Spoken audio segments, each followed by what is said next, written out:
A lot of this isn't going to make sense to you, and I'm sorry about that. I'm just gonna start at the beginning, with the house.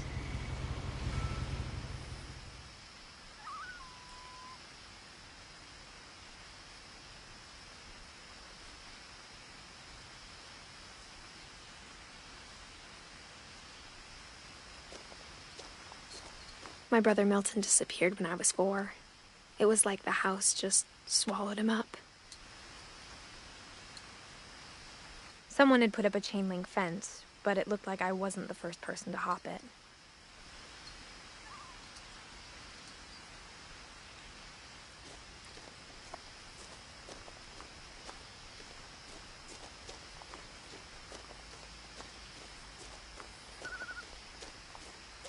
I lived here until I was 11, but I wasn't allowed inside half the rooms.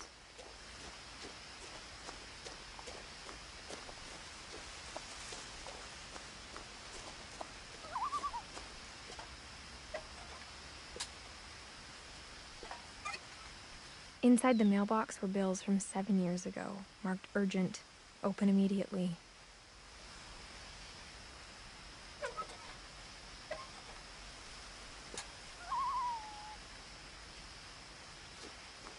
I hadn't been back since my brother Lewis's funeral.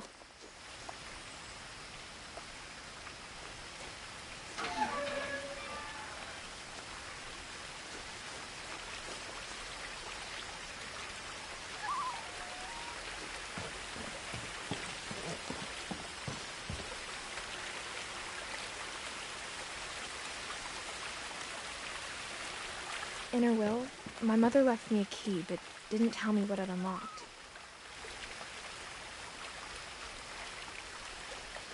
Maybe she thought I'd know. Or she thought that the mystery would be enough to bring me back.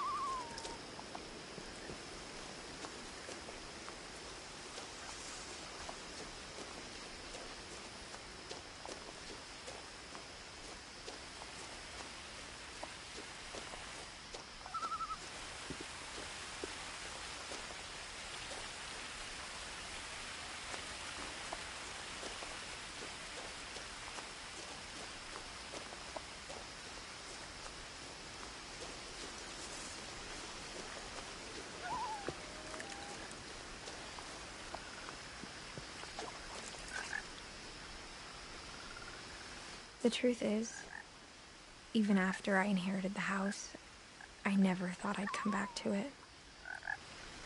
But now I had questions about my family that only the house knew the answers to.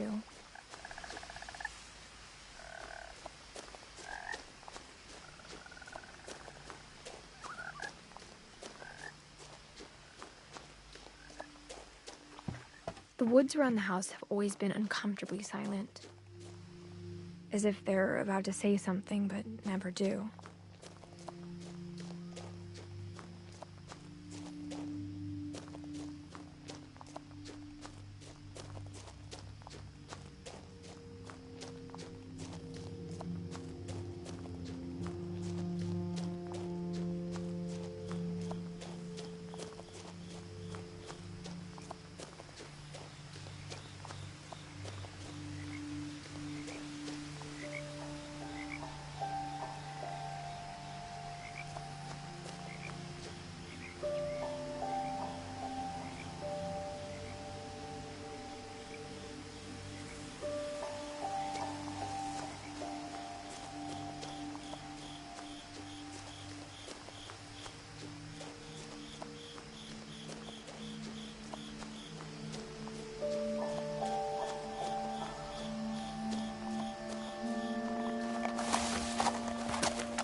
No one had driven this way in a long time, but I saw a few hoof prints.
The house was exactly like I remembered it, the way I'd been dreaming about it.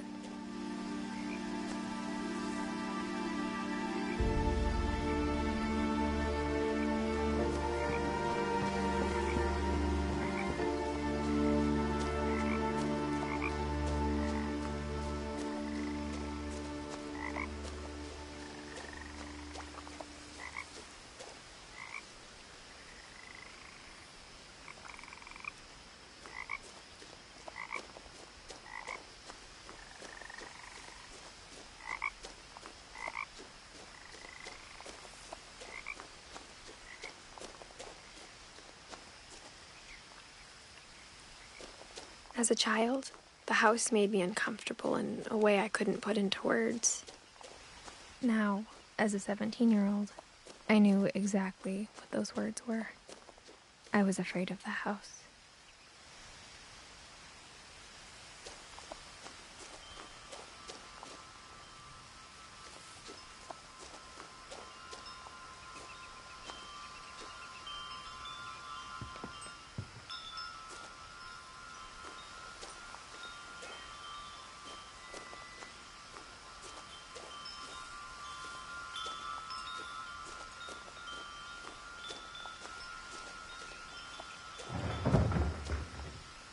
I heard something moving around in the garage.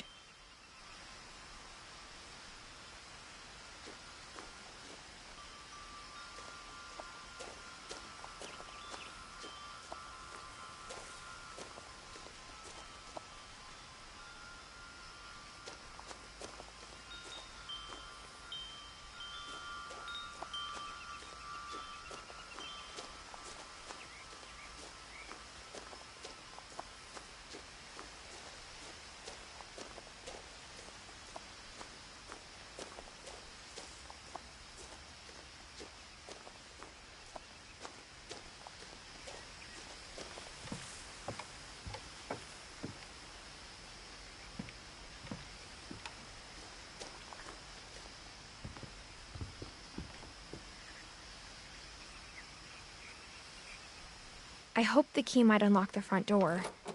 It didn't.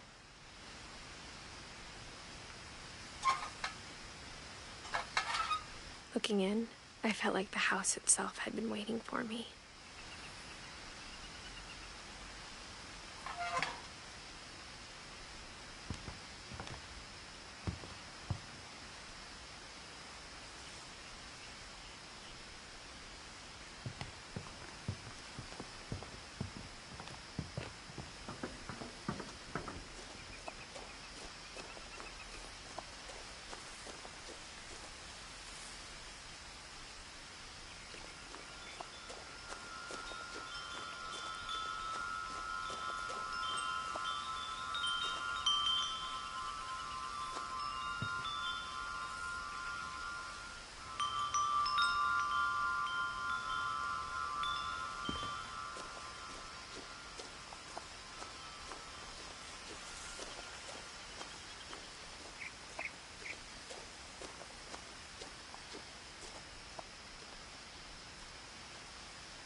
Crawling through the doggy door used to be a lot easier when I was 11.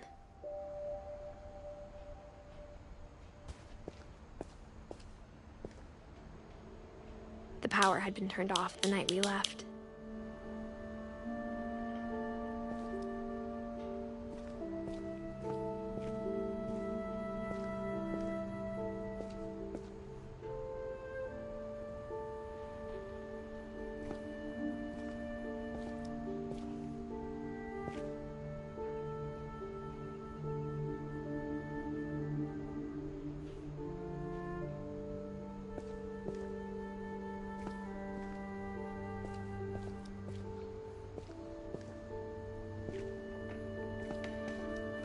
For the first time in years,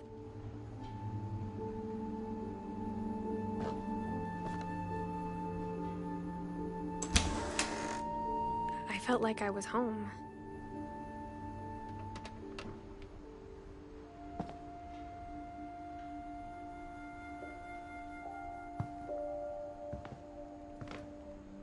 But instead of a family, there were just memories of one.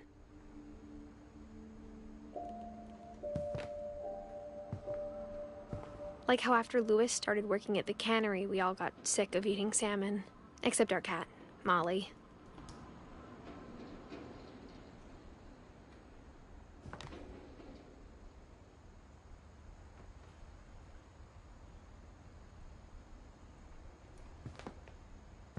Or how only one restaurant would deliver to our house, so we had Chinese a lot.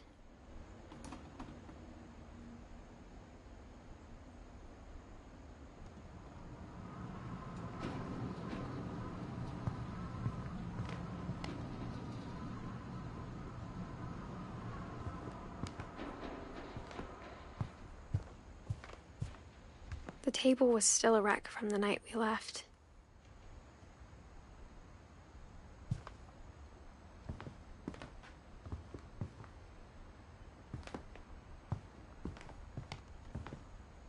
My mom was the only one of us who could imagine Great-Grandma Edie living in a nursing home. It was like a bomb had gone off, killing everyone but sparing the furniture.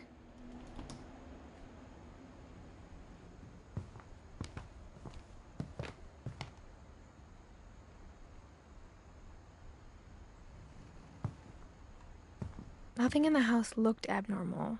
There was just too much of it, like a smile with too many teeth.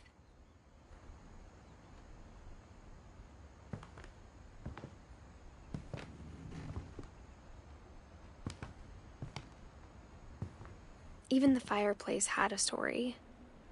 Edie told me the bricks came from the original house, after it sank.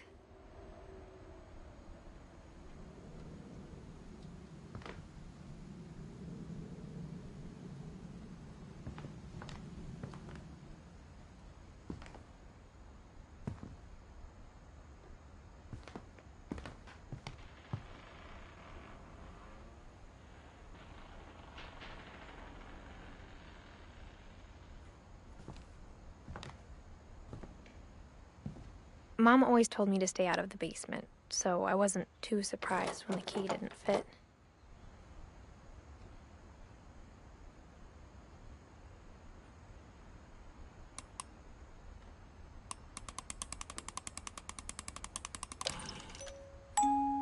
Great-Grandpa Sven built a music box for Barbara, along with the rest of the house.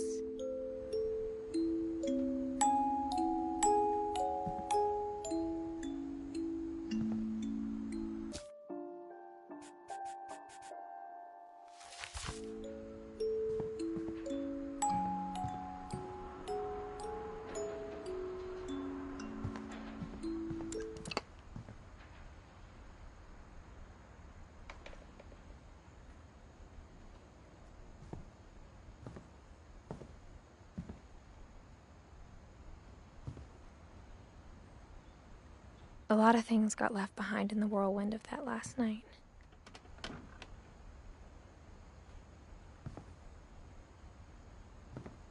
My mom wasn't much of an optimist, but she never stopped believing that my brother Milton was alive.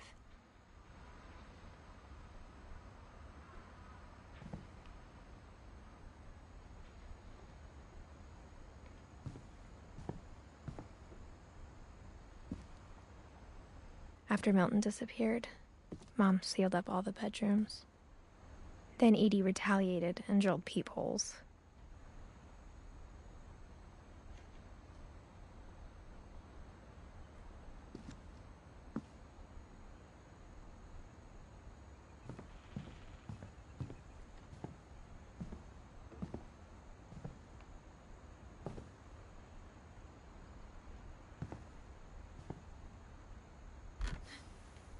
My Grandpa Sam spent 7 years sharing a room with his dead brother, Calvin.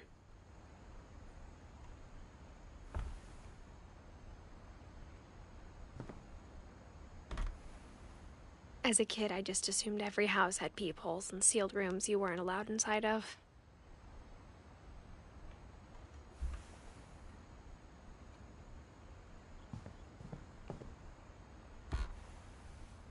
The last time I was in Edith Sr.'s room, I was 10 and she was painting my portrait.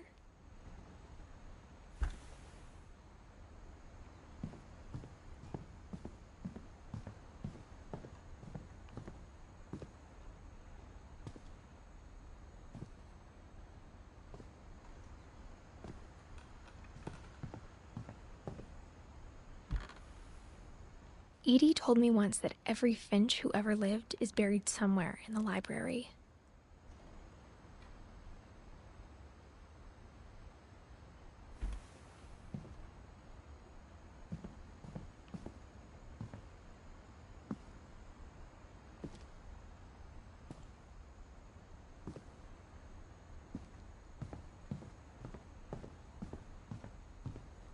Whenever people ask me about my family, the first thing they always want to know about is Barbara.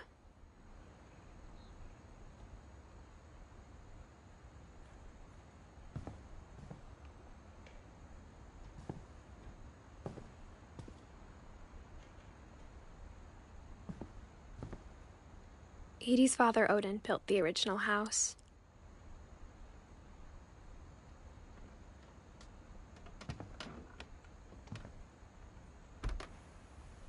Barbara was a child star for 2 years, until America grew out of it.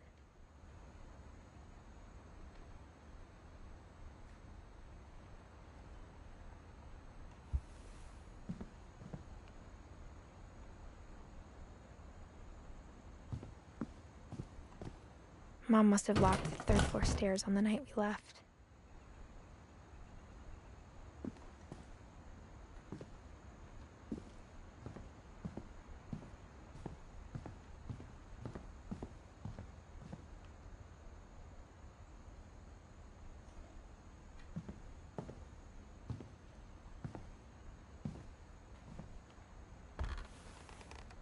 Molly always seemed like a girl I could imagine being friends with, if she hadn't died in 1947.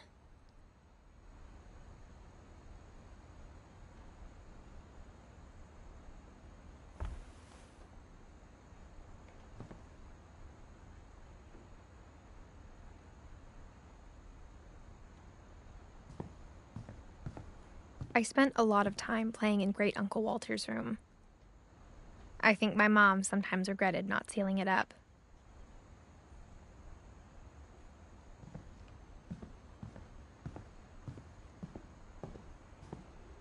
Lewis told me there were secret passages, but I never believed him.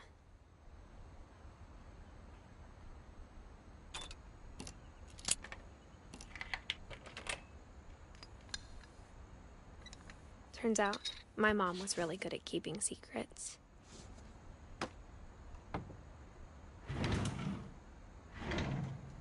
Now it was time to find out what my mom had been afraid of.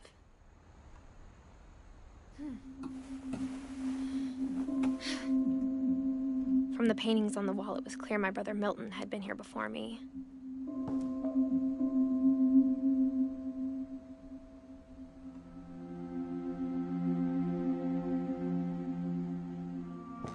Reading this, maybe it sounds like I had a plan. But I had no idea what was behind that door.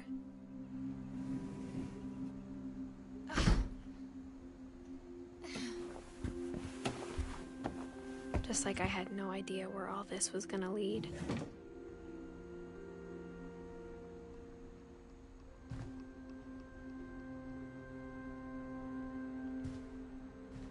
I grew up looking at Molly's room through the peephole. Molly's gerbil had a tiny bedroom with its own even tinier gerbil cage.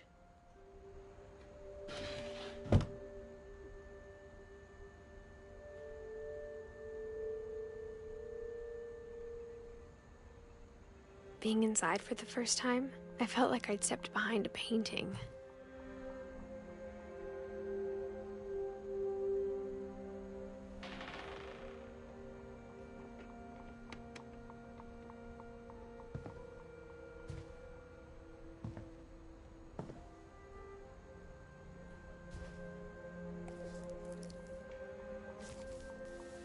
December 13th, 1947. Dear Diary, I'll be gone soon, but I wanted to tell somebody about what's gonna happen. It started when Mom sent me to bed without dinner. I woke up and I was starving, so I looked around for something to eat.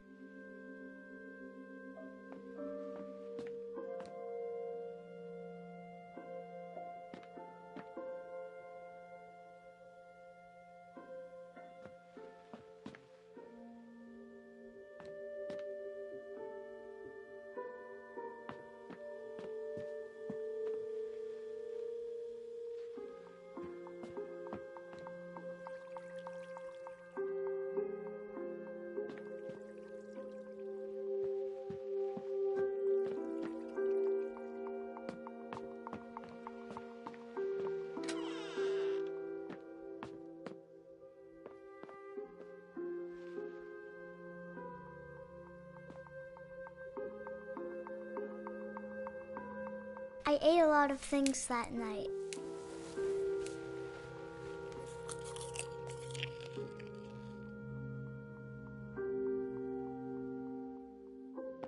I kept eating and eating.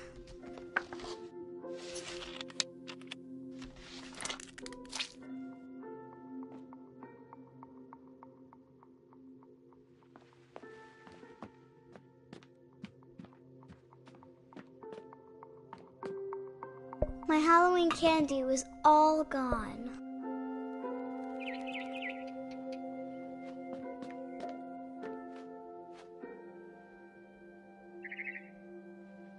The gerbil food was dry, but I didn't mind it.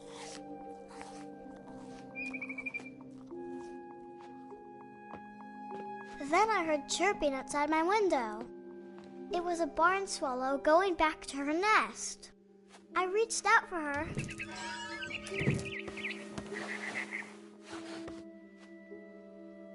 And suddenly, I was a cat.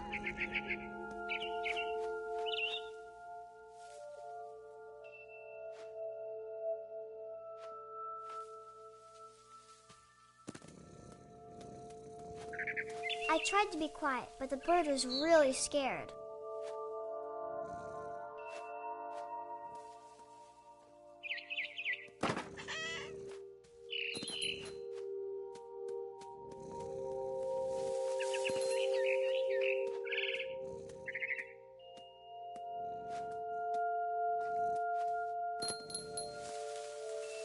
Mom and Dad didn't even look at me.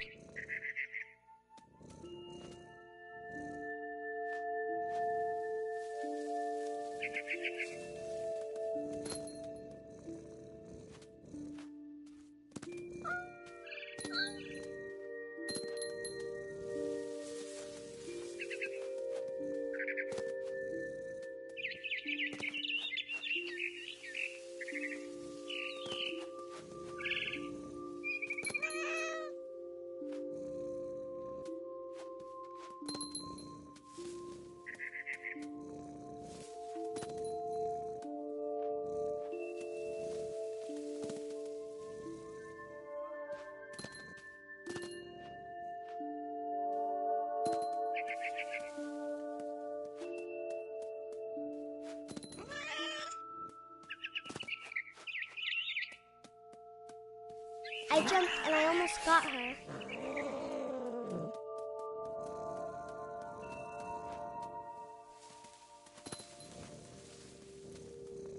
I could tell she was getting really tired.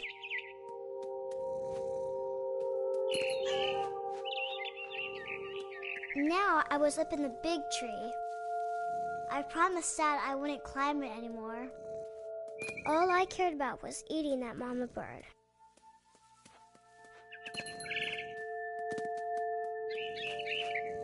I gobbled her up. And suddenly, I was an owl.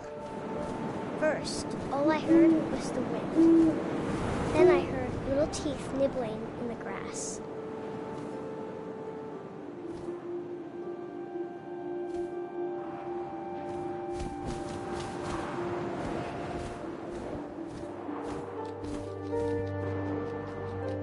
Rabbits.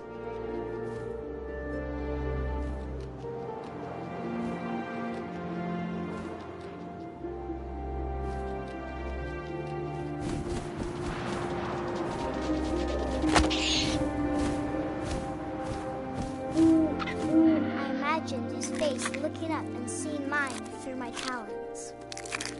I swallowed him up, and I didn't chew one bit.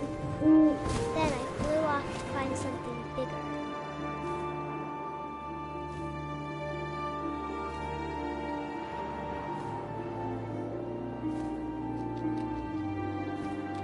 A mama rabbit.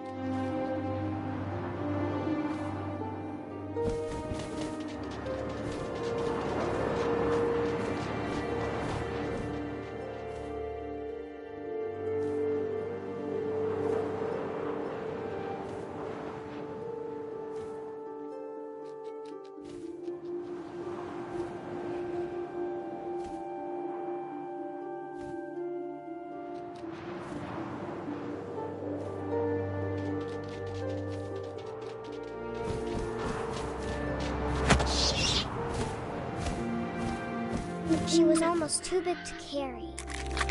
I started choking, but I couldn't stop eating. And suddenly, I was a shark.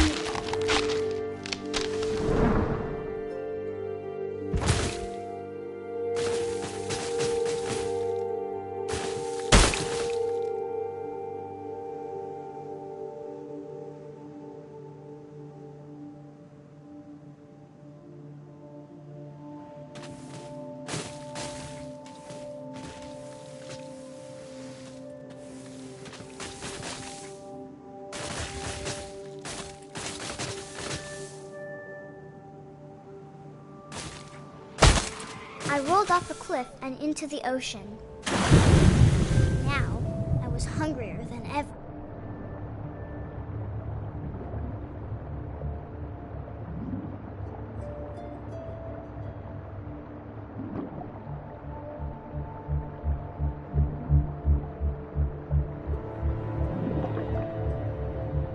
I wanted fat, juicy seals.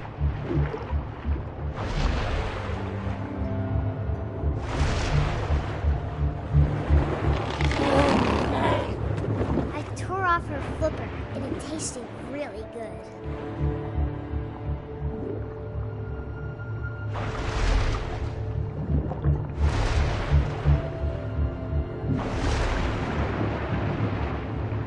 I grabbed on tight, but I was so hungry, I jumped out of the water. When I opened my eyes, everything had changed.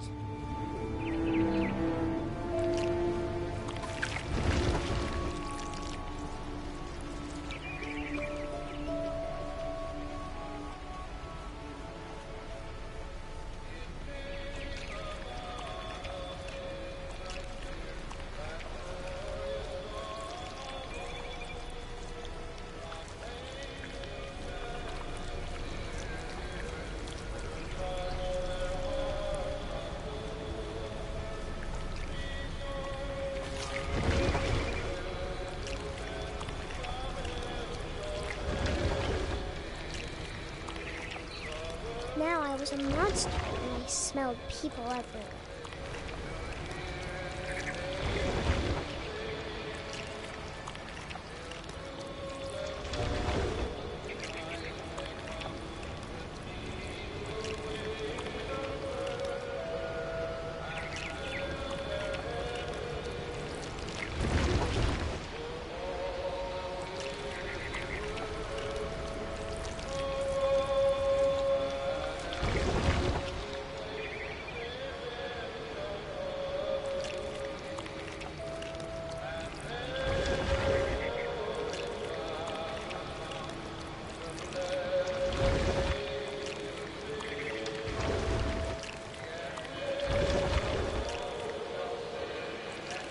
was big, but I moved real quiet.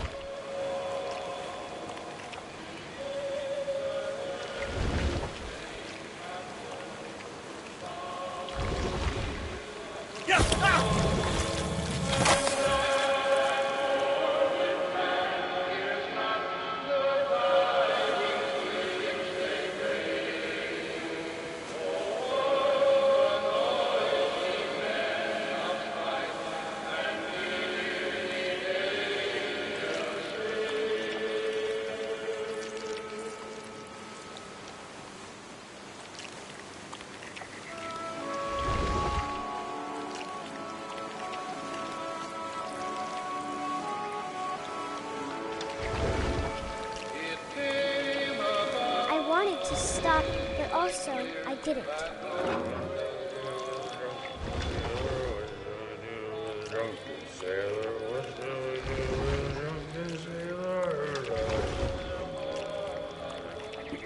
His belly was rusty, his belly was rusty, his belly was rusty.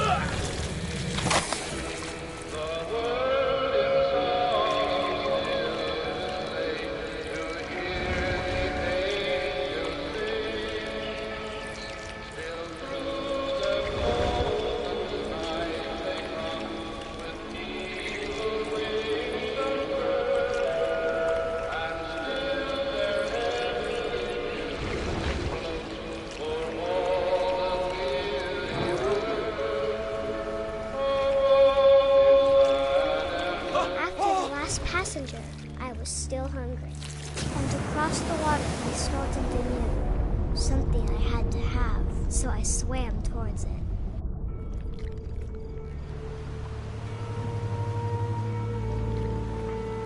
I slithered onto the sand, and the good smell went into an old pipe.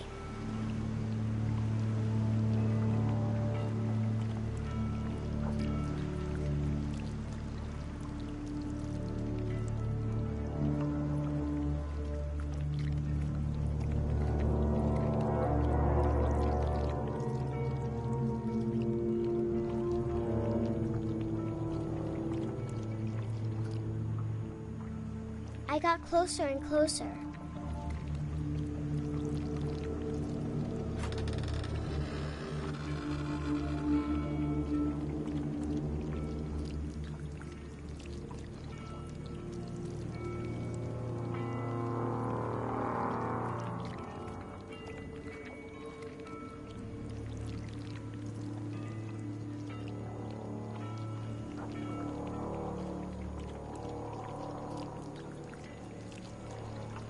All of my stomach started growling.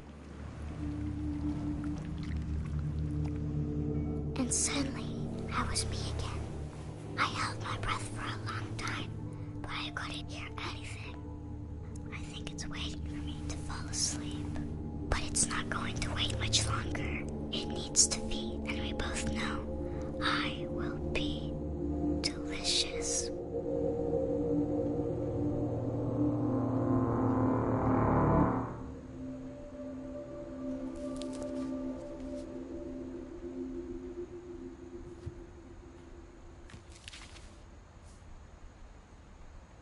I'm not sure if I believed all of that, but I'm sure Edie would have.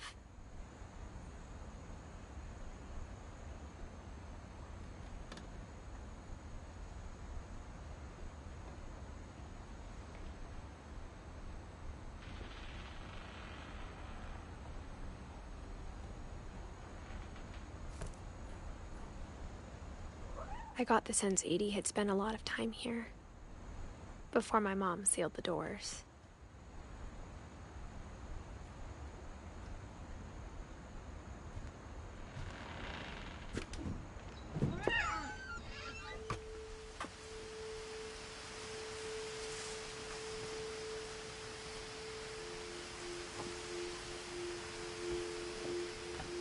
This will be obvious later, but my mom never told me any of these stories. Edie would have, but Mom didn't like bringing up the past. Though, when we adopted a stray kitten, she was the one who named it Molly.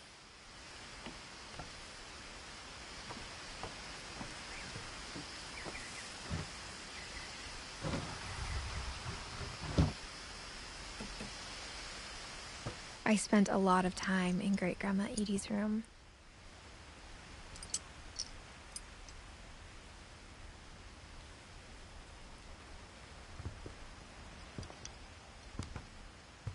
Louis died a week before we left, but Edie had already started to memorialize him.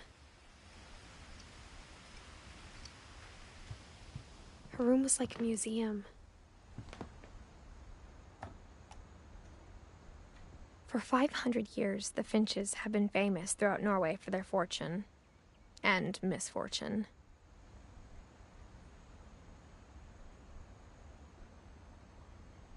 Odin Finch buries the latest victims of the family curse, his wife Ingeborg and their newborn son, Johan.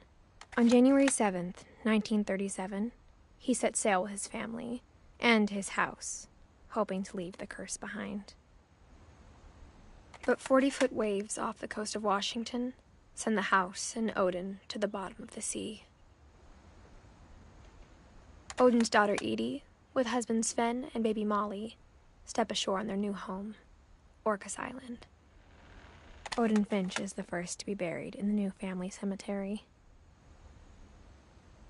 His daughter Edie is already dreaming of a new Finch house.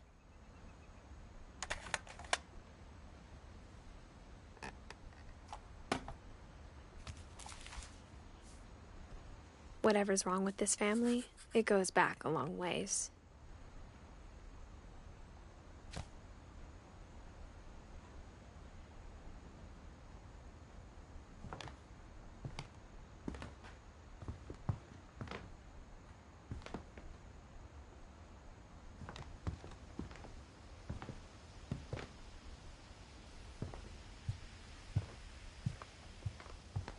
Even in her 90s, sometimes Edie seemed a lot younger than my mother.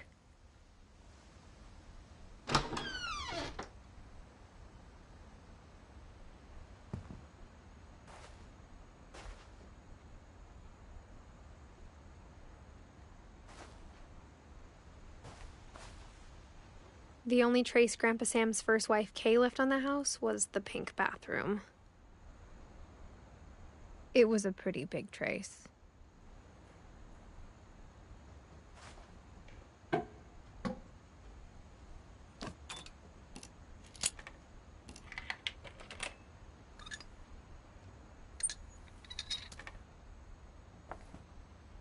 There's a secret in this bathroom. It's in the last place you would look. It isn't in the cupboard. It's hidden in this book.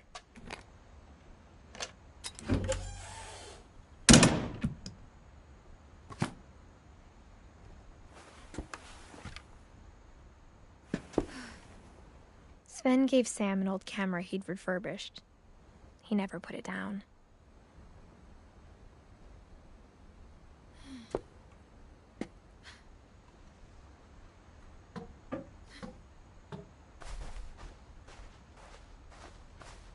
When Edie told people Sven was killed by a dragon, she could also have said he was building a dragon-shaped slide that collapsed.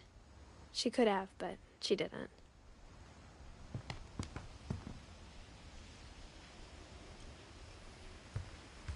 Edie gave a big interview about a mole man living under the Finch house. My mom was furious. I hadn't thought of myself as Edith Jr. for a long, long time.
I knew Grandpa Sam had a twin.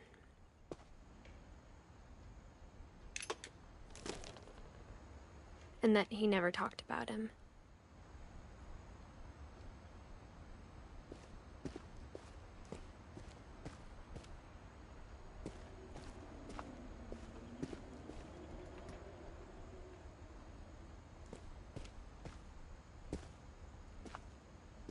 I guess my grandpa didn't like history any more than my mom did.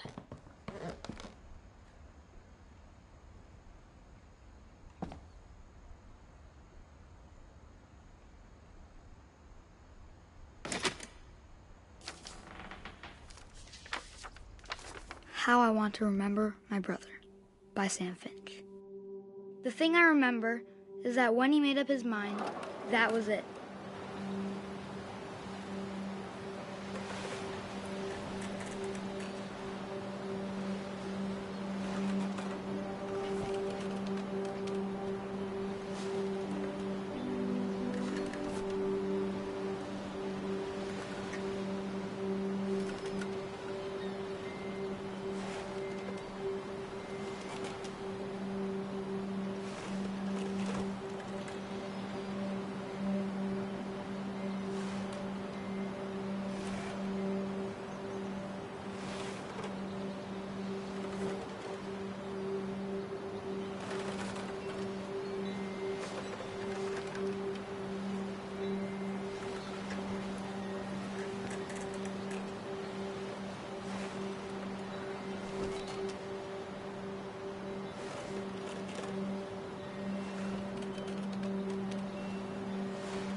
My brother said he'd die before he ate another mushroom. And he did.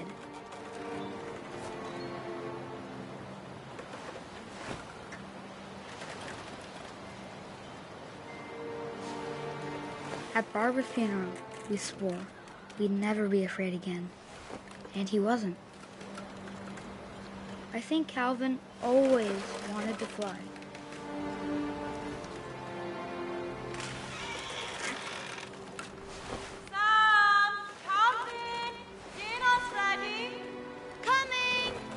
But that day, he finally made up his mind to do it.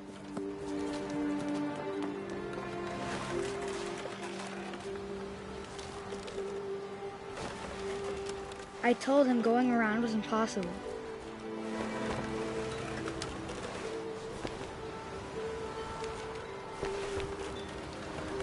Maybe if I hadn't said that,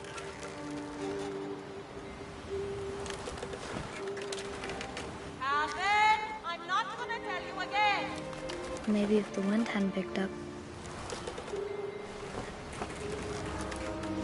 then maybe he'd still be here. But I doubt it.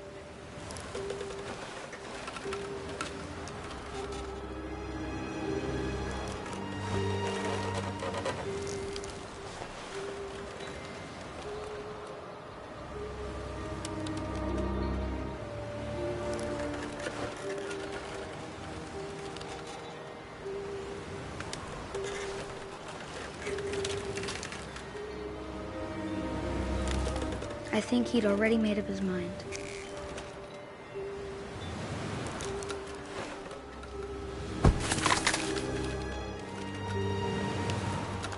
That's what I want to remember about my brother.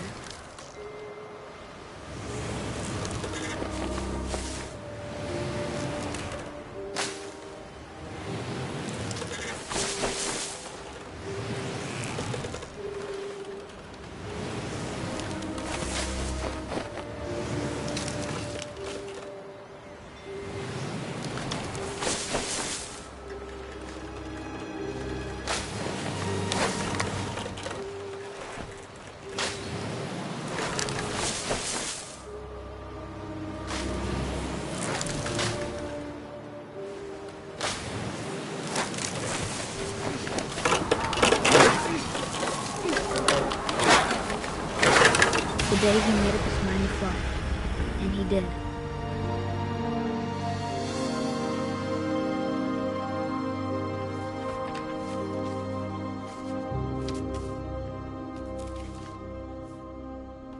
Calvin's story felt strangely familiar. When I was younger, I remember trying to do the exact same thing.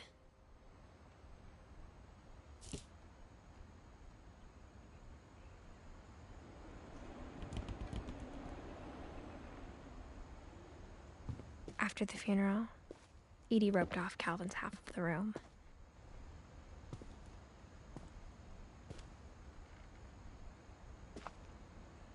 Mom said Grandpa Sam enlisted at 18 and never set foot in the room again.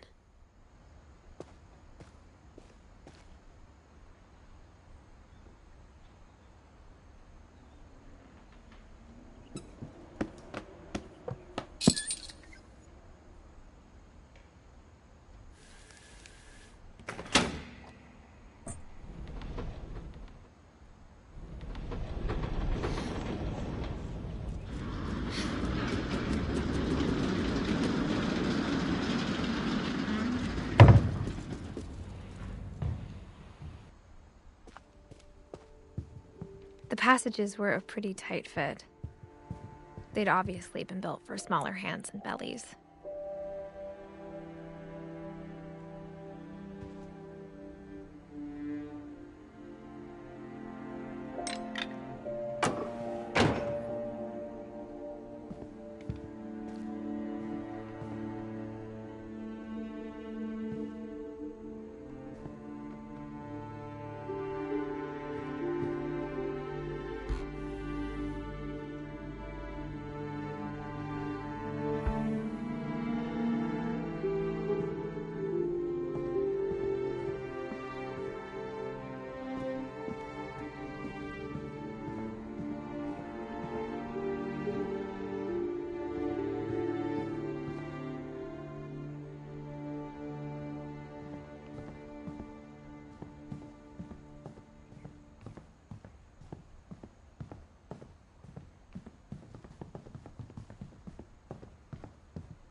Growing up, I always thought of Barbara as a child star.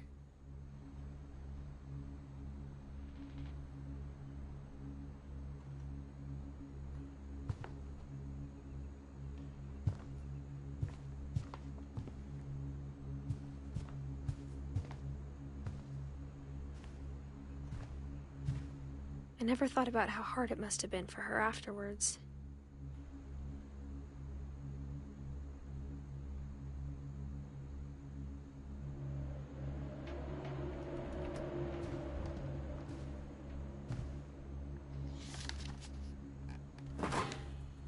Of all the stories people wrote about Barbara's death, I'm surprised Edie saved this one.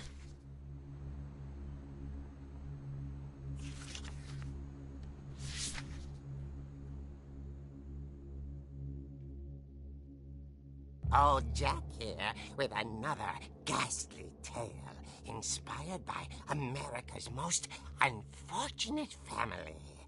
I'm calling it The Surprise Ending of Barbara Finch. As a child star, Barbara was famous for her scream. Now at 16, she was all washed up. A has-been. But in a lucky break, she'd been asked to perform her signature scream at a local convention for monster movie fans. It was just the boost her career needed. Unfortunately, her scream hadn't aged well. Getting better.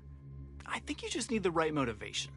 Her biggest fan and current boyfriend, Rick, was about to demonstrate when... Now that was a great scream. It was Barbara's father, Sven. He'd slipped into a table saw and had to be rushed to the emergency room. So Barbara got stuck babysitting her youngest brother, Walter. Her convention comeback was cancelled. Okay, I'm hearing frustration, but I'm not hearing terror. What if I tried... A gang of hoodlums in Halloween masks have been terrorizing Orcas Island tonight. Police are urging residents to... You're right! Also, I loved your delivery on that. Why is your basement door locked? Because my dad likes making puzzles and secret passages. There's a key hidden in the music box. The secret is to keep winding and winding until finally the key pops out. Thanks, babe. I'll be back in a sec. 20 minutes later, Rick hadn't returned. So Barbara went to look for him, right on cue. She reached for the music box. And as she wound the key, she listened for Rick, but the house was silent.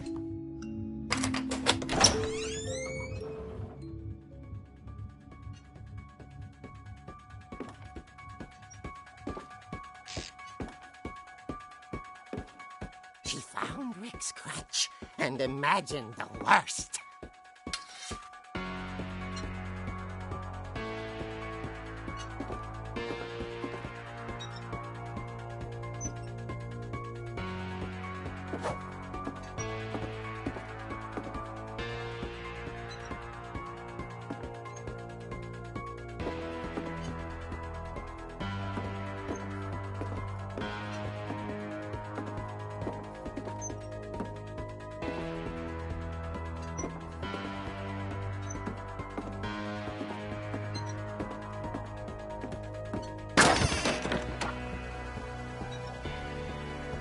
Leader is the infamous Hookman killer, Dr. Carl Hamill, who impaled and then ate his family 10 years ago tonight.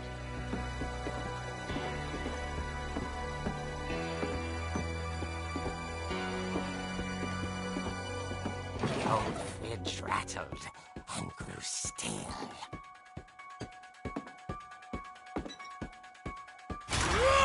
Oh dear!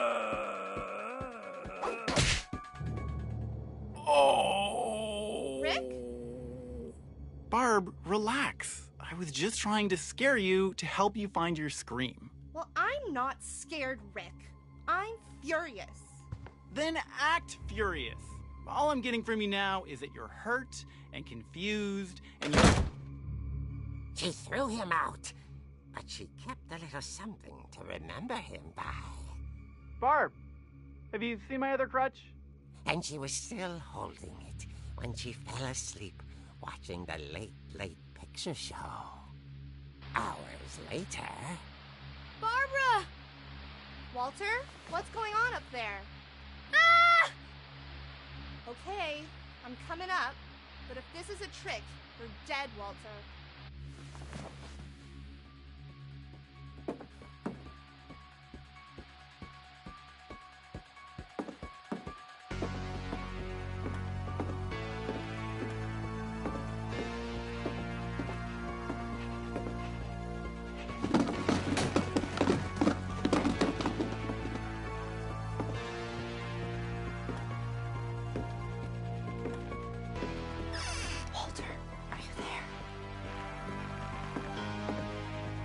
Walter had vanished, but his bedside radio was still on.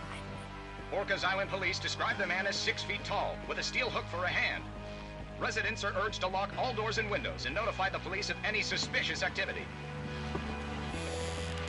Barbara turned, saw the hook man, and was speechless.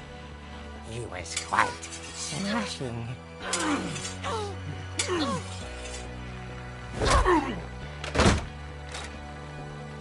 And he was. He couldn't get enough of Barbara. Okay, Barbara, there's got to be another way out of here. That night, she played her part beautifully.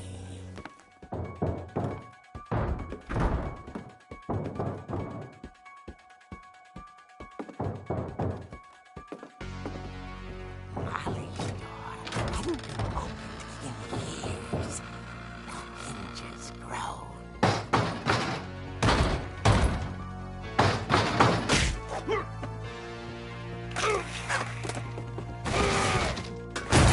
He wasn't moving, but she sensed the story might not be over yet.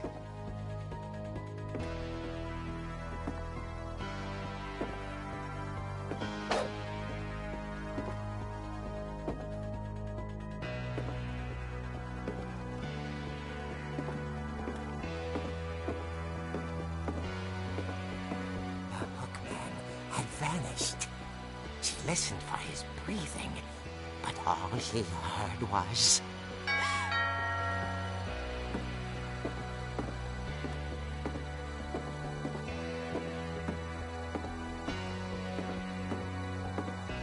At the door, she heard whispering.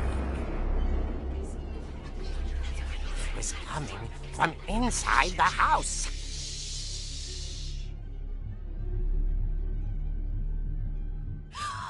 Oh dear.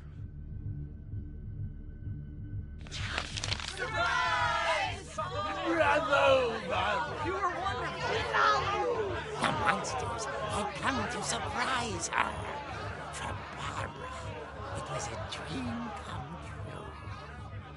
Then she saw what kind of monsters they were, and she realized what was about to happen. She was going to be famous. And with her final breath, Barbara Finch gave the performance of her life.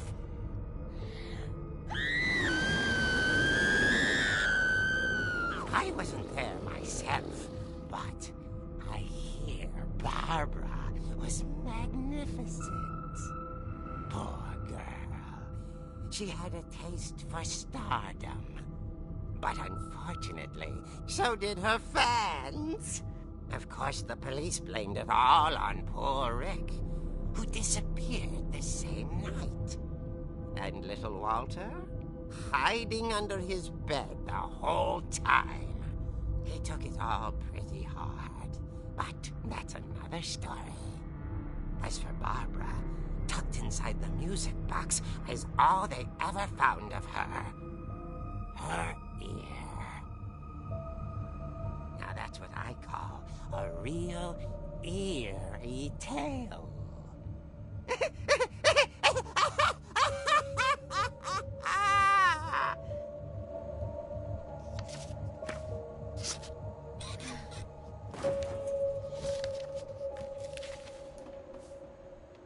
Edie told me all Barbara wanted was to be remembered, as absurd as that comic was. Maybe what Edie saw was a happy ending.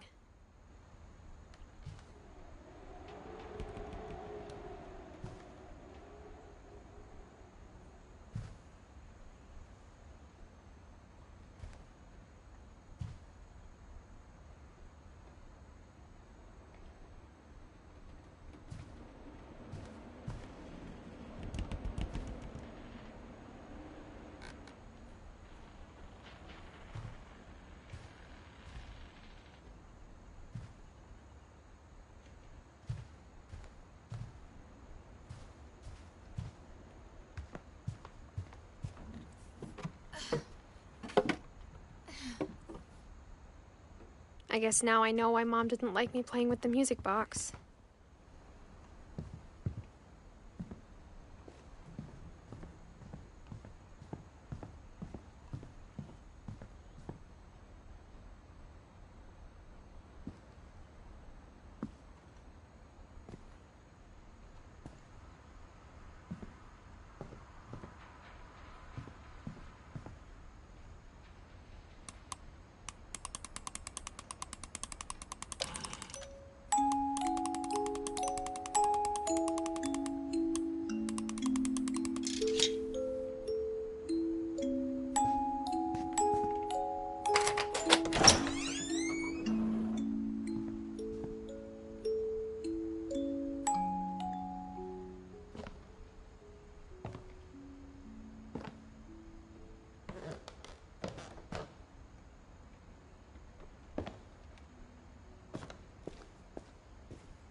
Mom said the basement was off limits, unless I wanted another tetanus shot.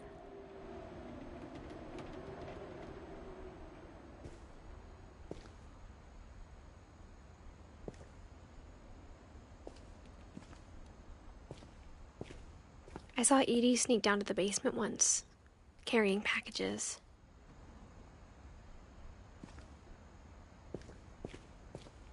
I thought maybe she was hiding presents.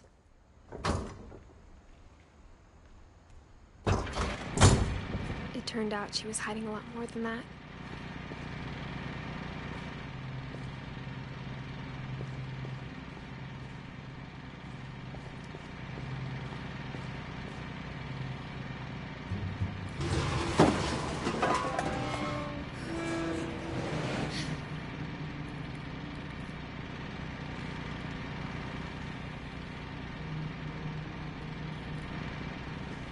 I remember asking Mom once about where Walter had gone. She said after Barbara died, he got as far away as he could. If there's a pattern in all these stories,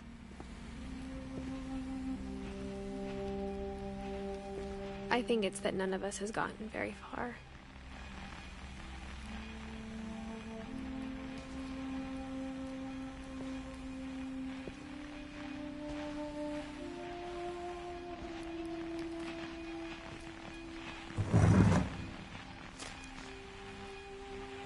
Goodbye, everyone.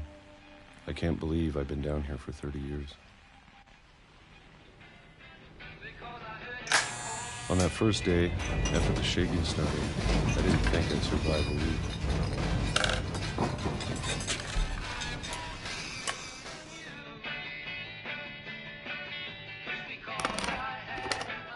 But after a few days, I settled into a routine. That's what kept me sane. Having a schedule, living for today. I always expected to be dead tomorrow. But if you wait long enough, you get used to anything.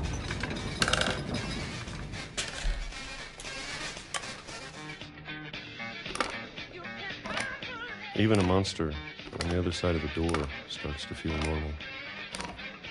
Almost friendly.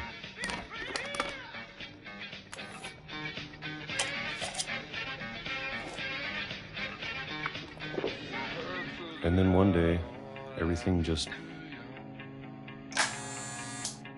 stopped.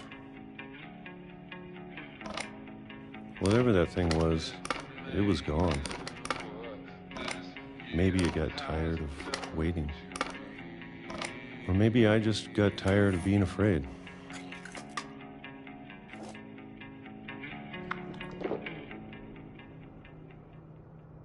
It's been a week now. The longest in 30 years. I'm done waiting. I have to leave while I still can.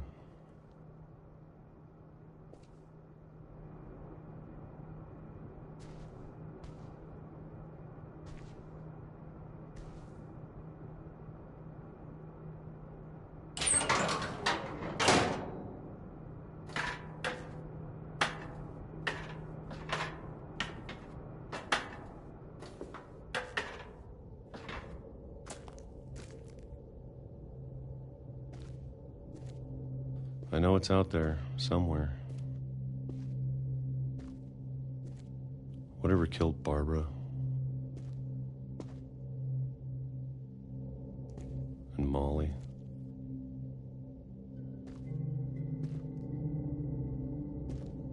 And Calvin. Maybe this is all a mistake.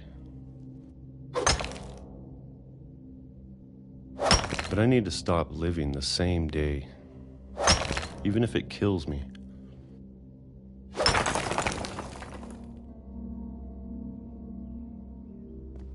Whatever's out there, I want you to know I'm ready for it.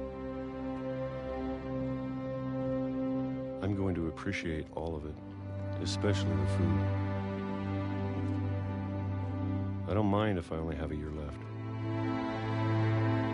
Or a month, or a single week. I'd be happy with one new day. I can already imagine the sun on my face.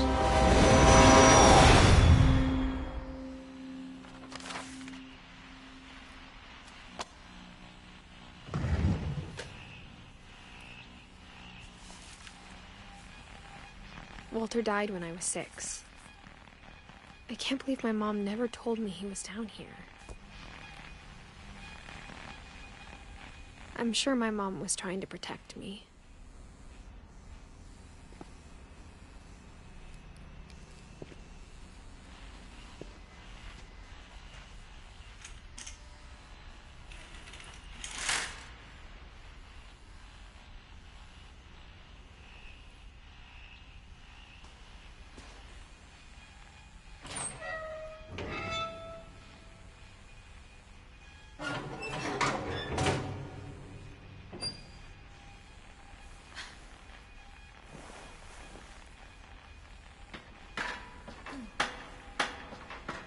Maybe she was afraid I'd end up like Walter.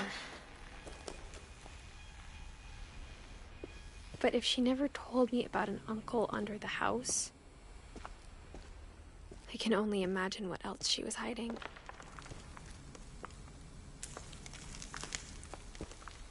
I don't want to make the same mistakes she made.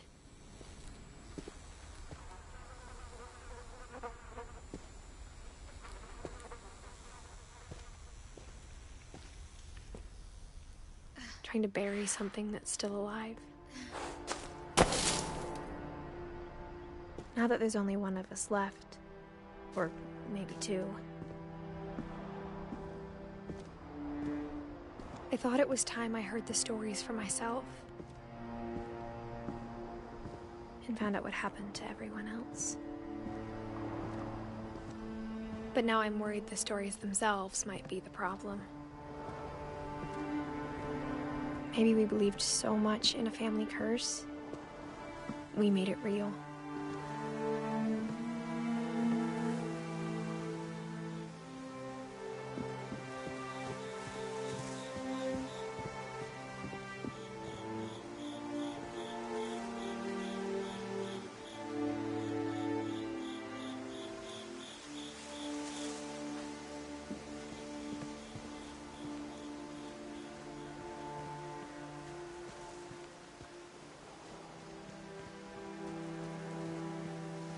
I don't know if I should even be writing this.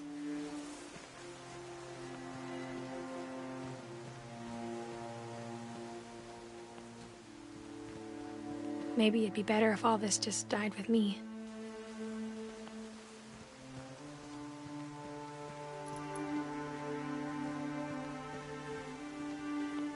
But I thought you should know about your family.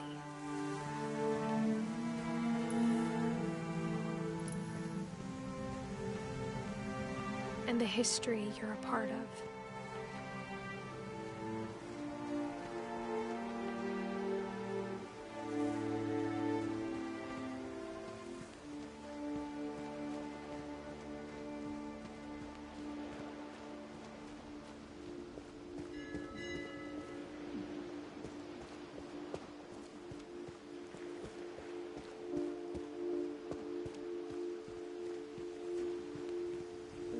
Though to be honest, I feel as lost as you probably do right now.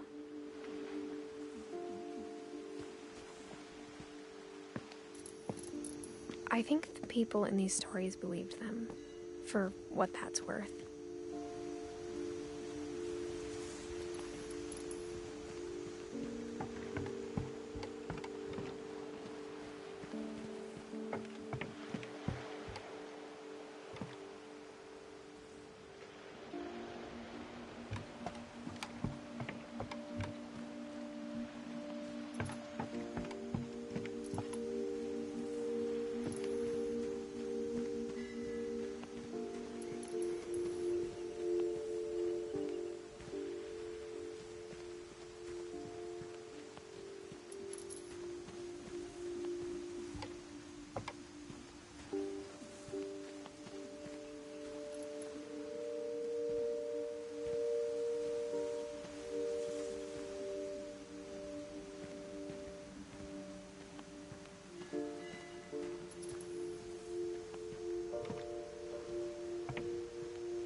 And when you look at the house, that history of imagination and stubbornness and madness, any of it seems possible.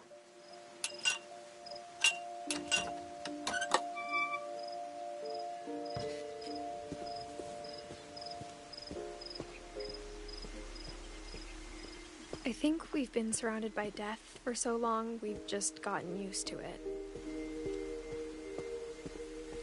What kind of family finishes building a cemetery before starting the house?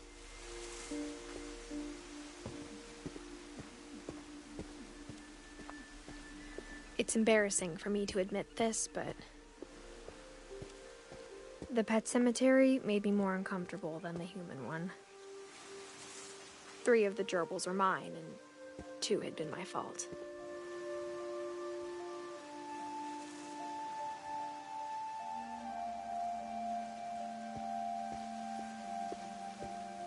Sven built the house, but it was Edie who designed the cemetery.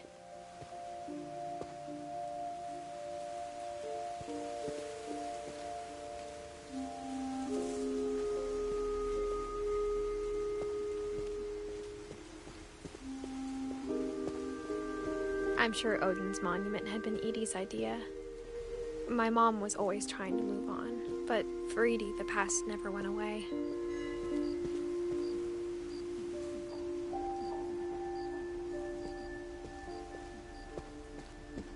She could see it poking out of the water at low tide.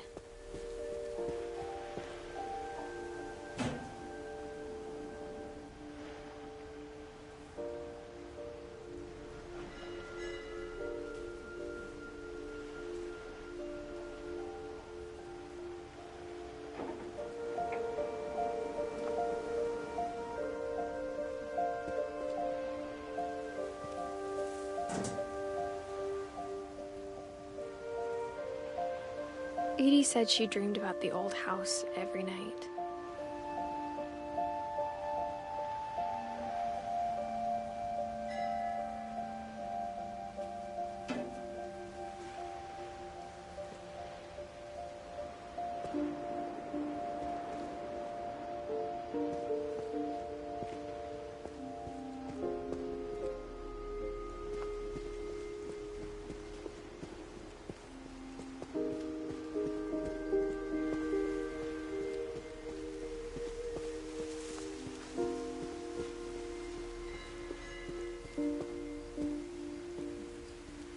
But the older I get, the more I can see where my mom was coming from.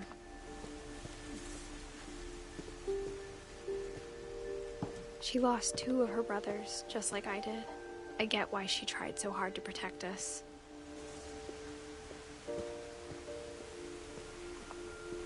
There's so many things I wish I could ask my mom now. Part of me thinks this is what she wanted all along. For me to come back someday and find everything out for myself.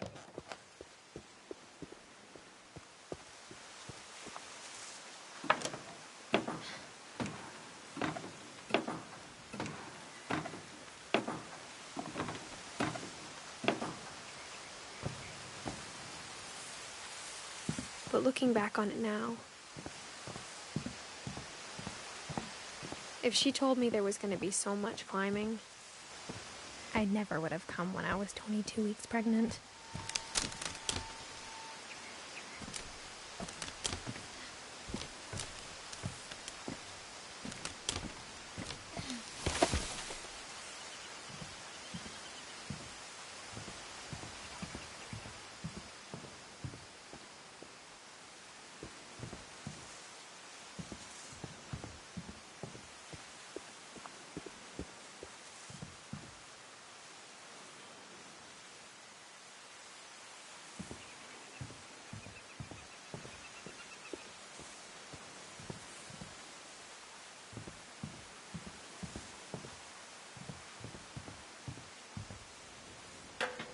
I never met Grandpa Sam, but I think he and my mom had a lot in common.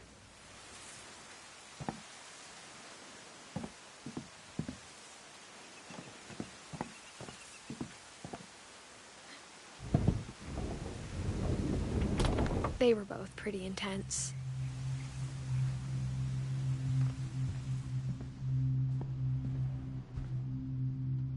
Sam spent his life shooting photos, but Mom said he got nervous being in front of the camera. I guess we're all afraid of something.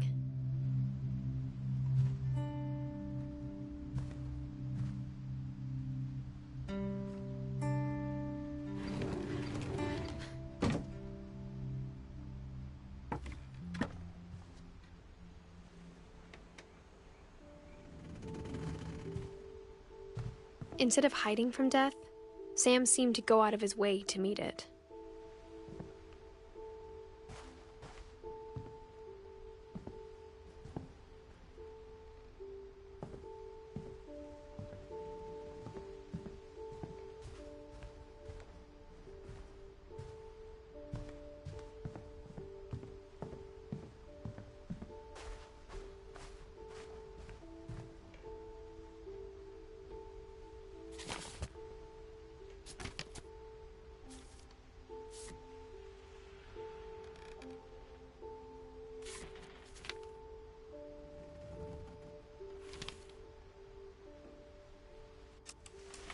Dawn, I promise, you'll never forget this weekend. Yes, sir. These memories are gonna last a lifetime. Mm-hmm. Am I gonna have to shoot anything? It's a hunting trip, Dawn. Shooting is strongly encouraged.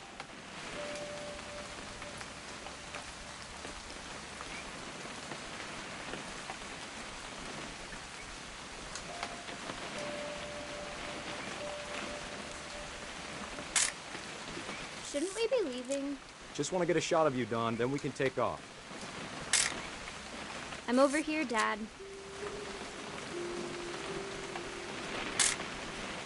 Not quite.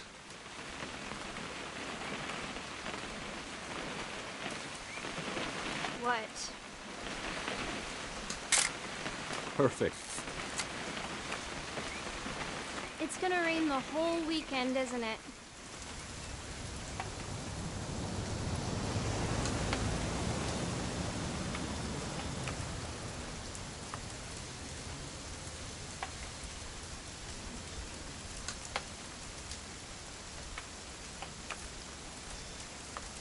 Please just take the damn picture. Hey, language. I will never forget this weekend, Dad. That's the spirit. Smile, Dawn. Okay, got it. I'm gonna take some pictures, okay? Just be careful. That camera's older than you are.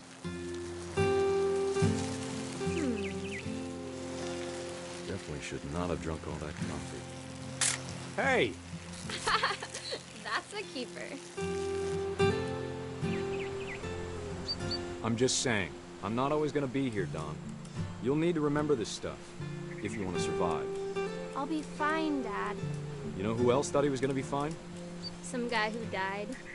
Dawn, I'm being serious. I know, Dad. You're always serious. Doesn't being out here make you want to chill out? Well, to tell you the truth, I haven't been out here in 20 years.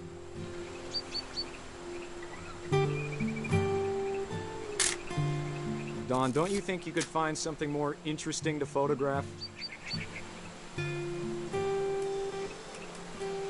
Last time I was with my brother Calvin. Man, that was a great trip. Your grandpa Sven taught us how to fish, how to build a fire. Dad! Good eyes, Dawn. Before you take the shot, let me get a picture of you.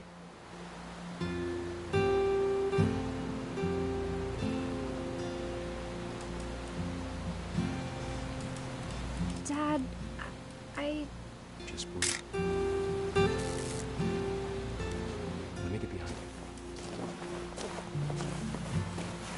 Do I have to do this? Dawn, you don't have to do anything. But if you want to survive, you'll need to be strong.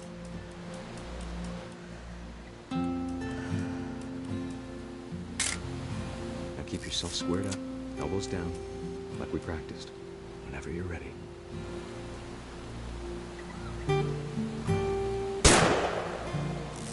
Great shot, Dawn!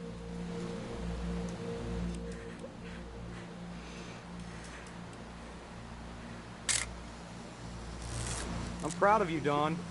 Always remember that, okay?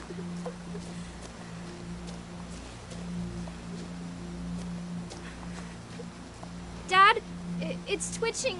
I think That's it's totally normal, Dawn. Just focus on the camera. Try not to think about— Dad!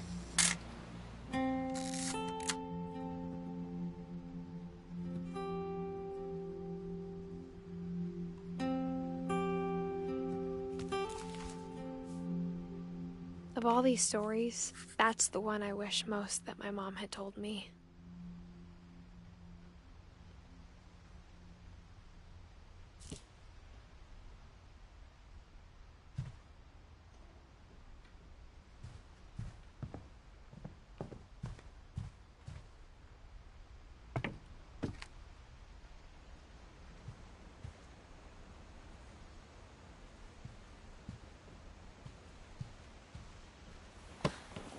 After Sam died, my mom and Edie got really close. They'd both lost a lot.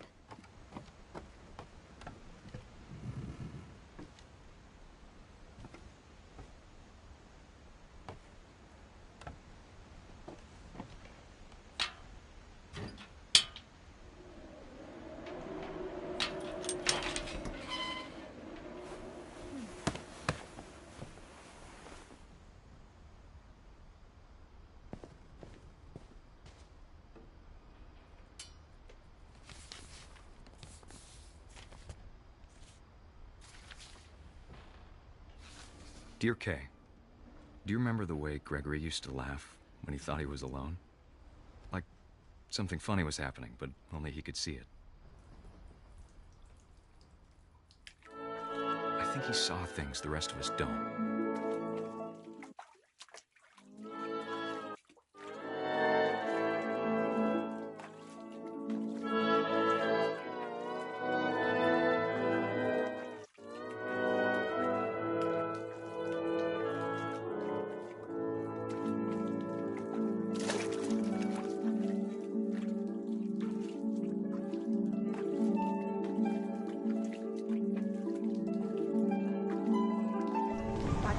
Gregory, it's time to... Hold on, sweetie. Hello? Sam, I told you I don't want to talk right now. I wonder what he saw.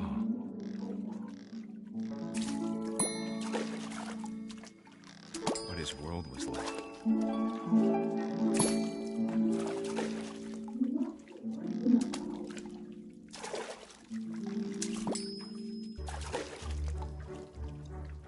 Reminded me so much of Calvin. Lost in his imagination. Whatever it was he saw.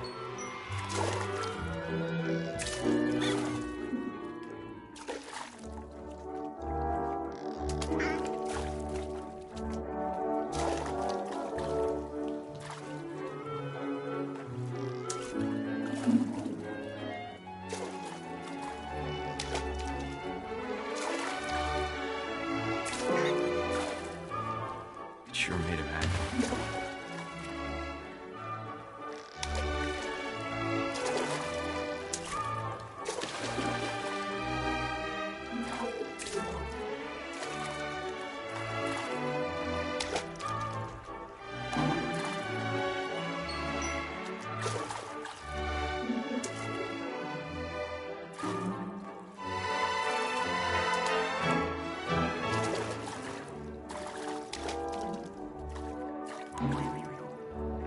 I know how silly it sounds.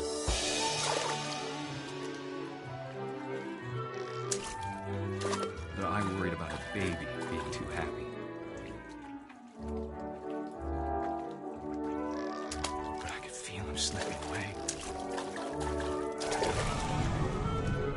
Sorry about that, Gregory. I know you did everything you could. Maybe if I hadn't called that night. Damn it. Hold on, I don't want Gregory to hear this.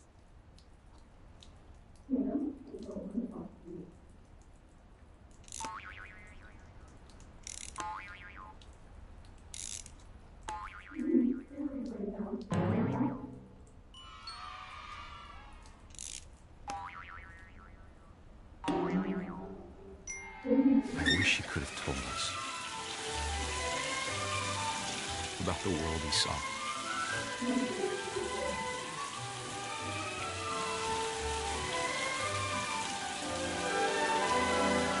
There's so much I don't understand about Gregory, about everything.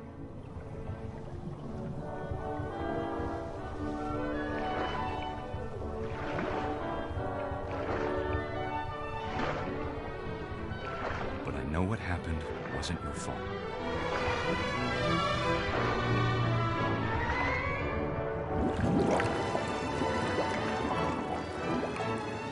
I'm sure he's happy.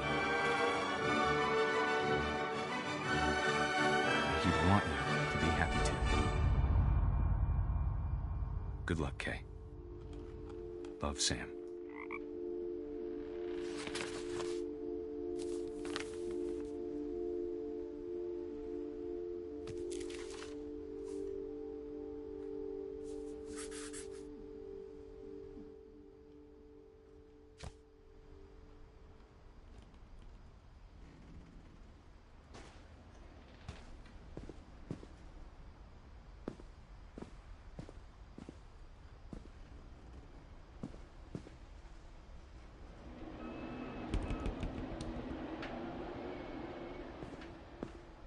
I can't imagine my mom ever writing poetry, and yet...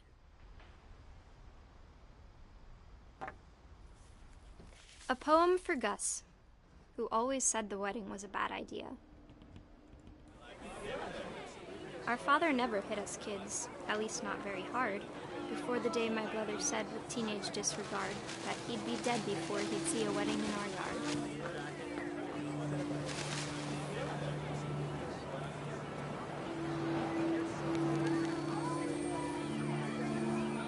My father made him come, of course, but Gus stood far apart, just flew his kite and bottled up the storm inside his heart.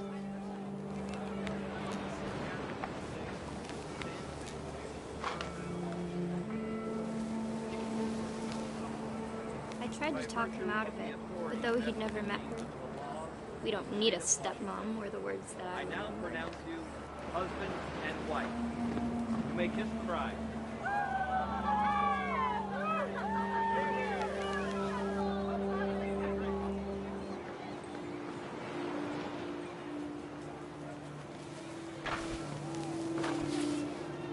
When the time for photos came, Dad ordered him to come here.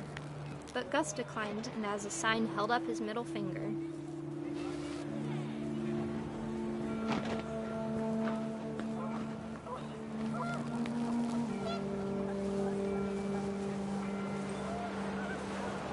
The wind picked up, and panicked geese appeared and quickly went. But all the humans did that day was go inside the tent.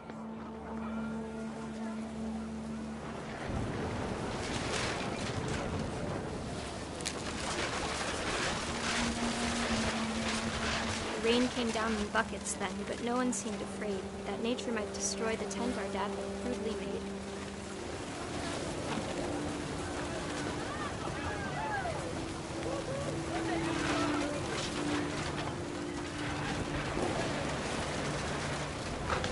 The thunder sounded much too close and full of angry power, but all my father said to this was, "Make the music louder."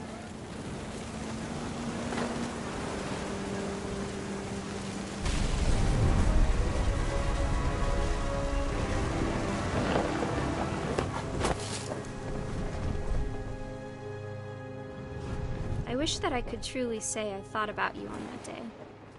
Out there on the beach alone, just you, the wind, the sea, and foam. But I didn't, until we found you.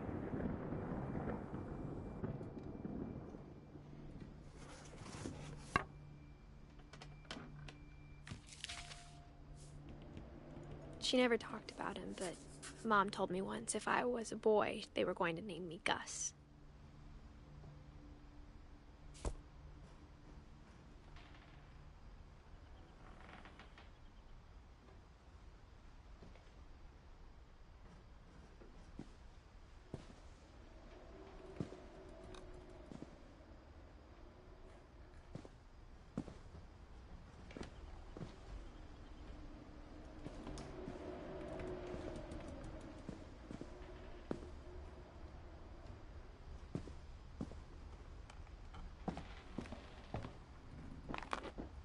My mom moved up to the loft after her brothers died. At the time, it was as far away as she could get.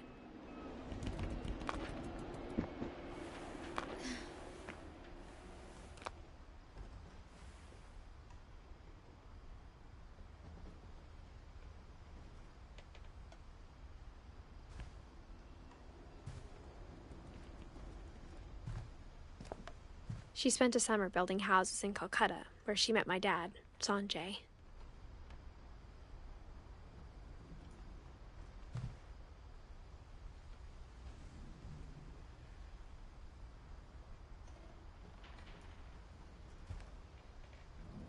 My mom moved to India a week after graduation and got a job teaching English.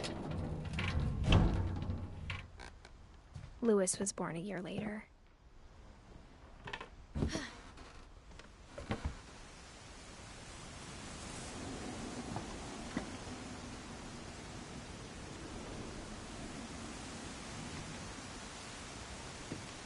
When my dad died, I don't think Mom knew where else to go.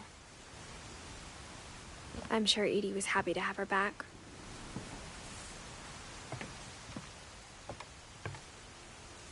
And to see kids in the house again.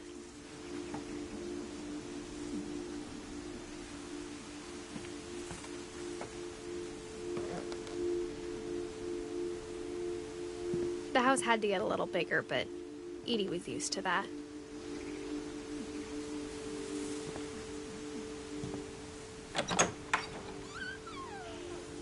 And for a while, things were good. Almost normal.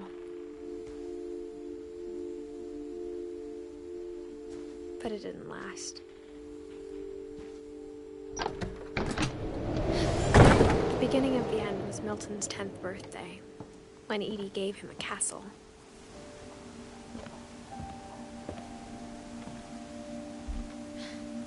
After Milton disappeared, the only thing he left behind was a room full of paintings.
think Edie was happy to finally have another painter in the family.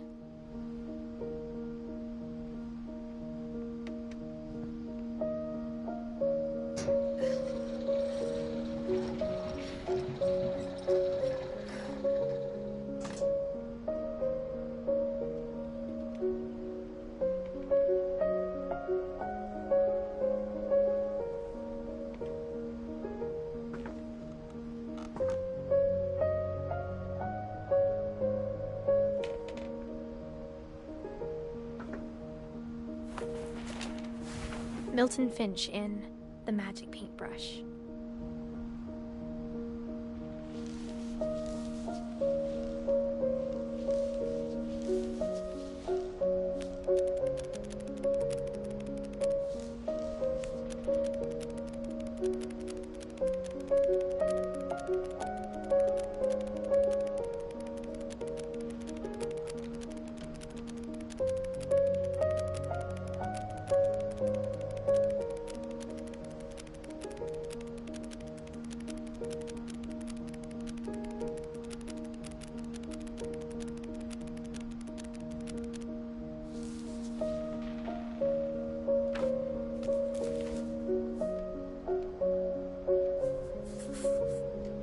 I was 4 when Milton disappeared.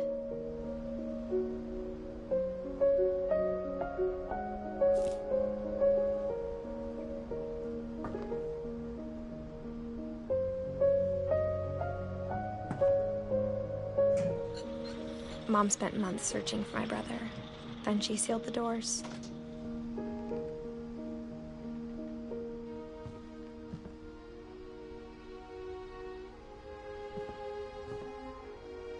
Whatever Milton had found in the house, Mom didn't want it getting out.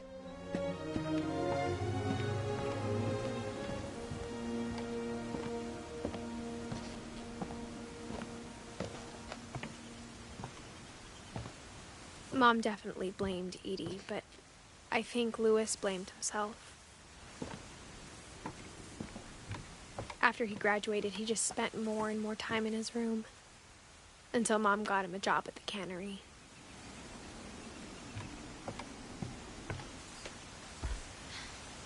Everyone always told me to stay out of Louis's room, except Louis.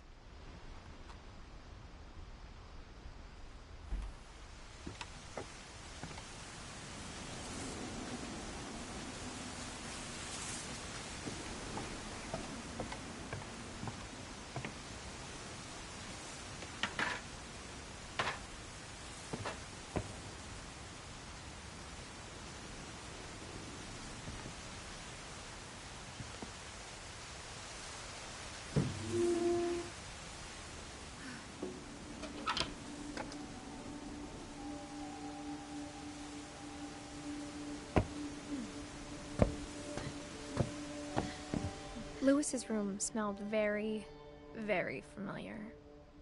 That part of him lived on.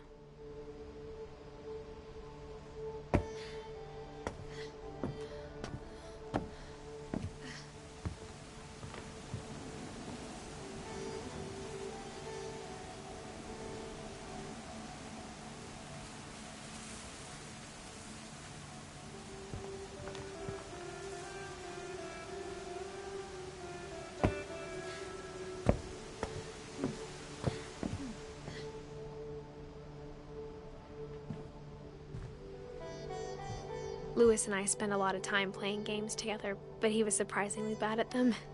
He died a lot.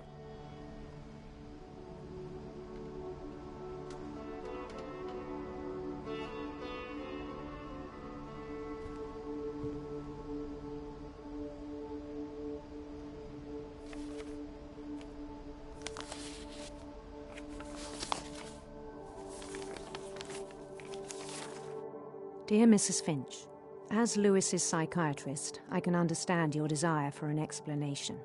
As I see it, the trouble began in January, shortly after we convinced your son to seek treatment for substance abuse. Newly sober, I believe Louis first noticed the monotony of his daily life.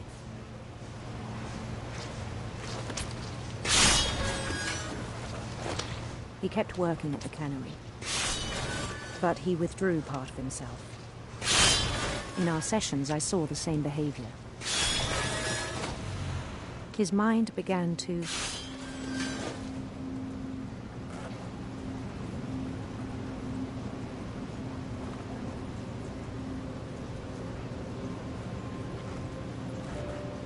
wander. I asked him to describe it. He said he started small.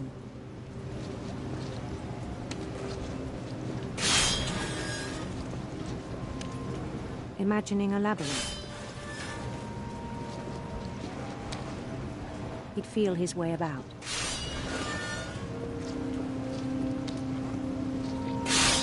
Then something moved. Bats. And toads.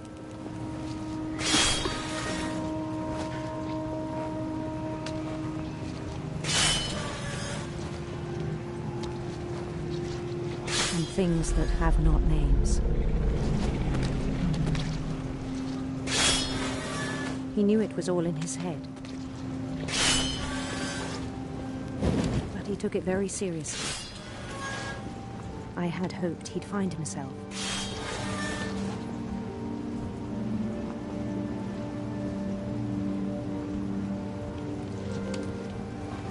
But he found something more.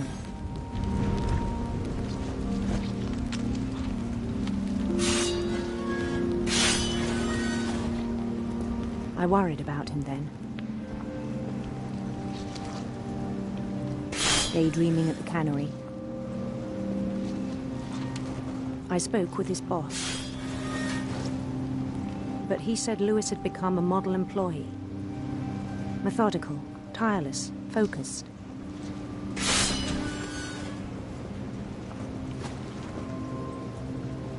Like a whole new Lewis. So I let him go on.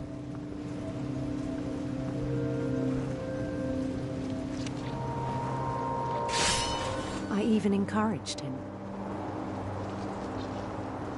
It seemed very promising at first. He told me he'd made a new friend.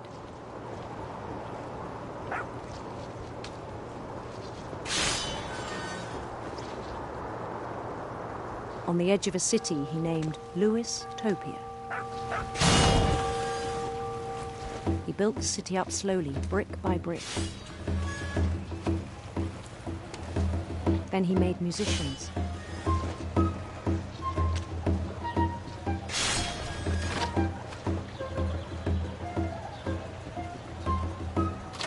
And songs for them to play. He talked about starting a band. And he was always humming something. Every day his imagination grew stronger.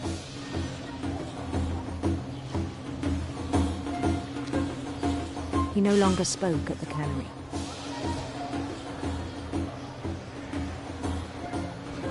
But his chopping was as reliable as ever.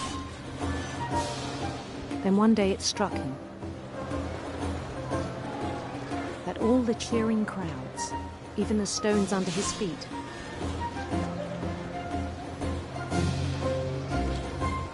were all in his imagination, so he could do whatever he wished.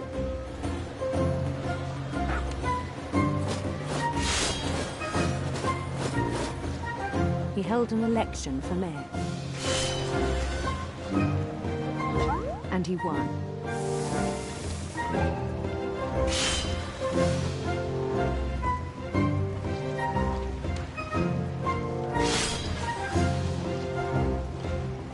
They begged him to stay, but his mind was already wandering. It became a game for him.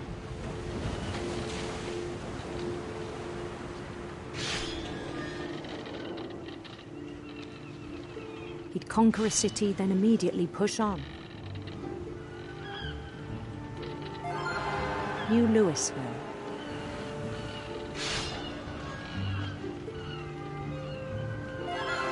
St. Louis. He started drifting away from our reality.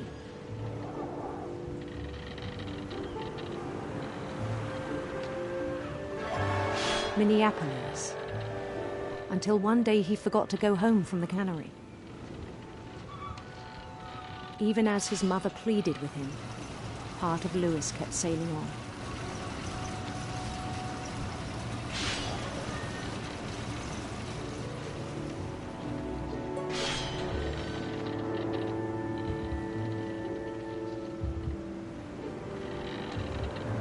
In Louisburg, he heard rumors of a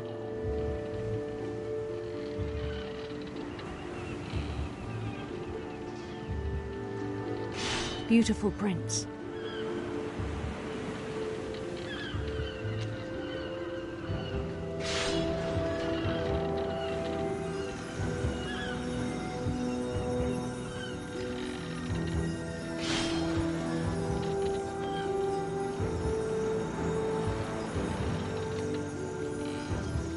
The prince was on his own quest for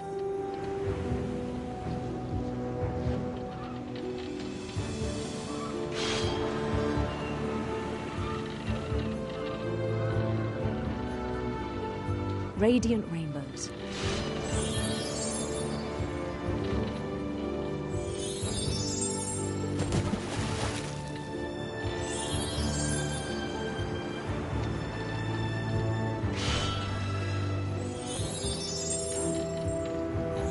He followed the sound of his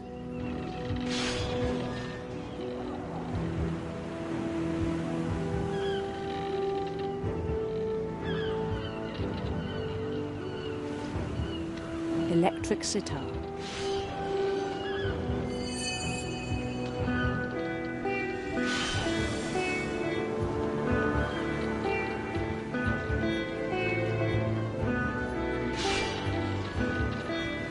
His chase led him to a golden palace east of the sun and west of the moon.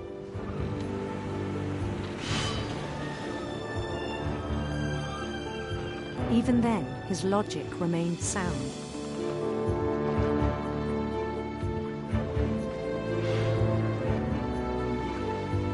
He knew the world was all in his imagination.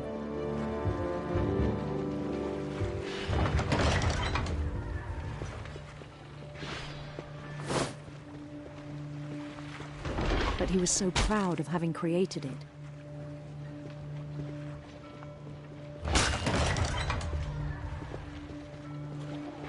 In his own eyes, he'd become something greater than a king.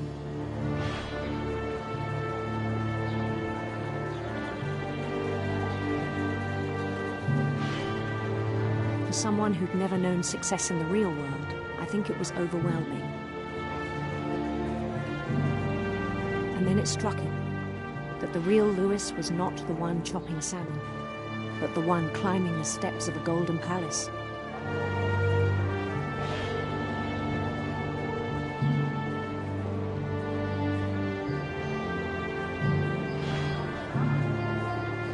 My imagination is as real as my body, he told me.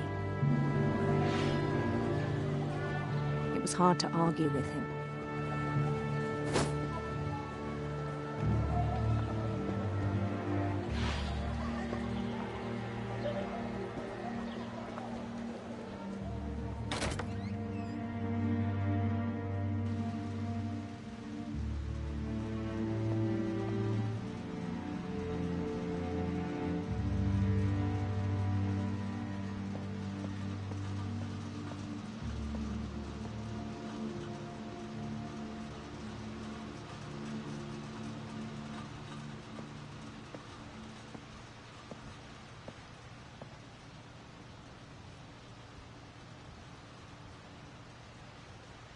Began to forget the world we know.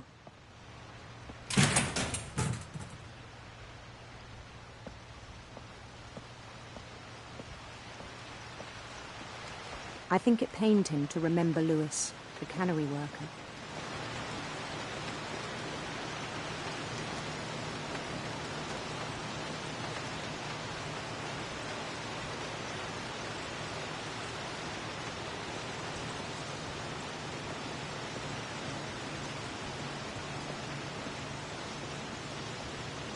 He began to despise the man with a royal contempt.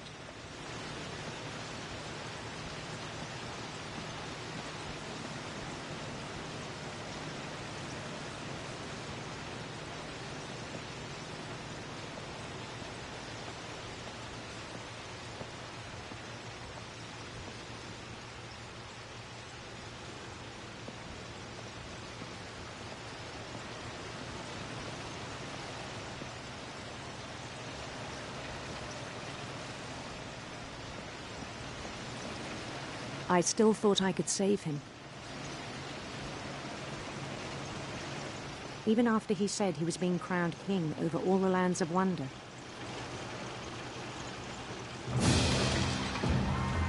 The palace would be packed with his companions.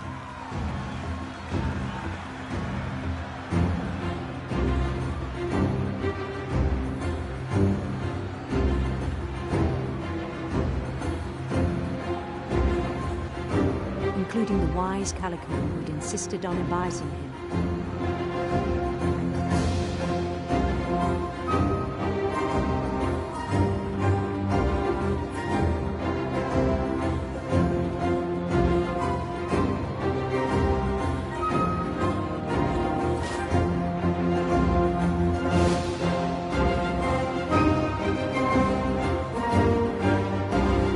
His prince waited, holding his crown.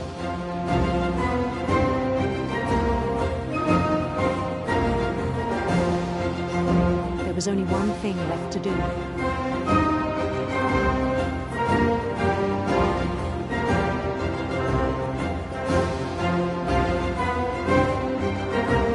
Bend down his head.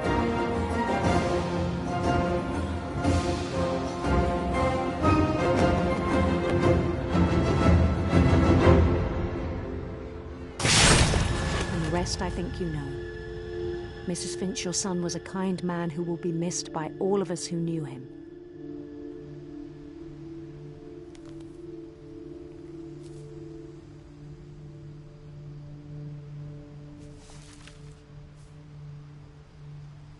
My brother was really cool.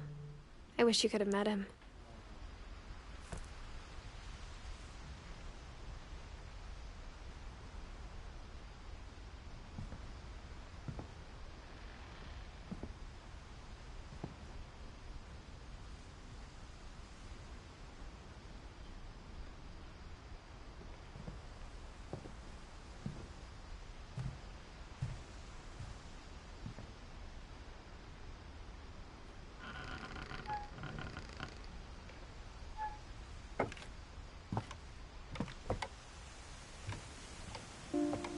On the way back from Lewis's funeral, my mom told me to start packing.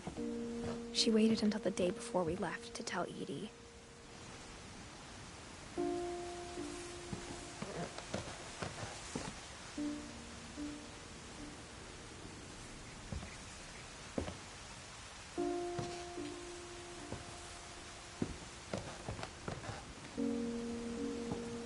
I'm not sure if she wanted to make it easier or harder.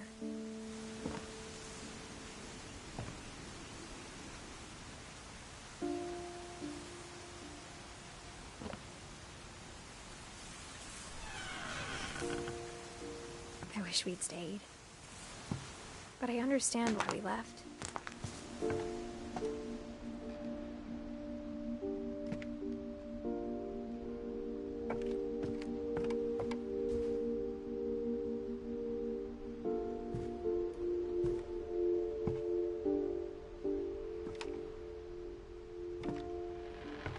My mom ended up leaving everything behind.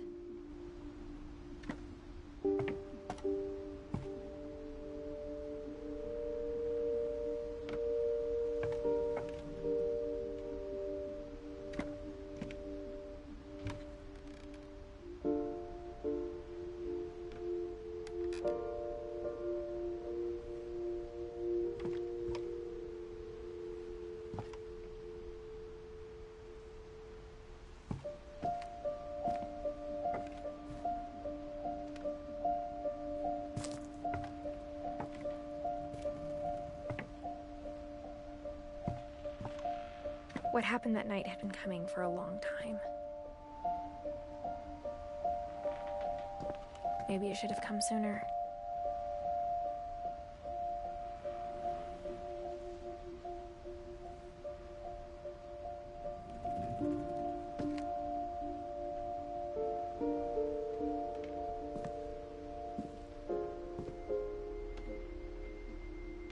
But it had to end one way or another. All that's left now is to tell you about that last night.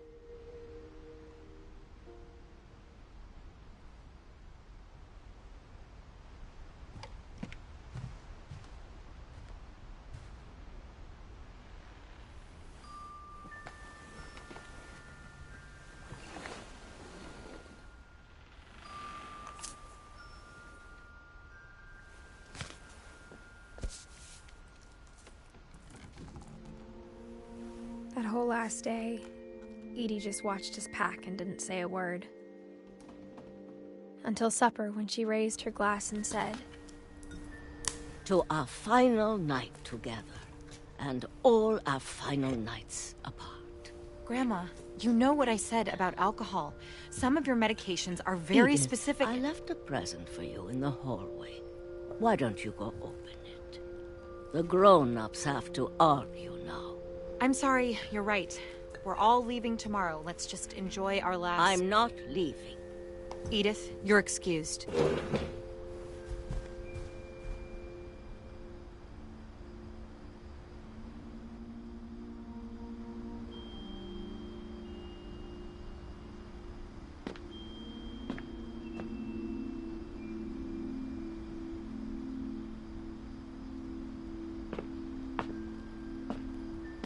The power had been shut off that morning, but Edie always had plenty of candles. When my mom sealed the library, I don't think she knew about the other entrance, or that Edie had a key to it.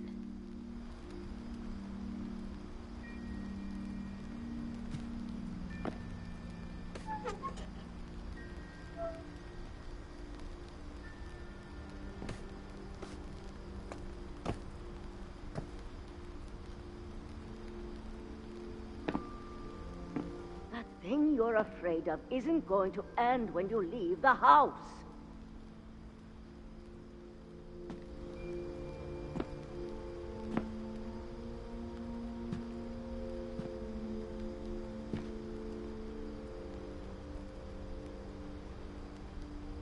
Edith has a right to know these stories. My children are dead because of your stories!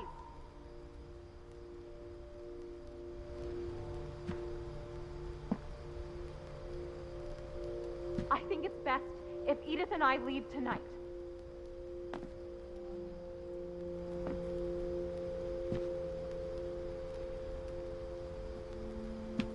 We'll have the nursing home send a van for you in the morning, okay?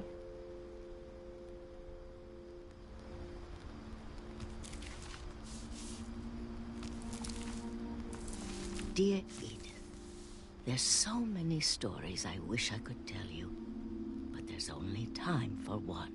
This is about what happened on the night you were born. That night, the tide went way, way out.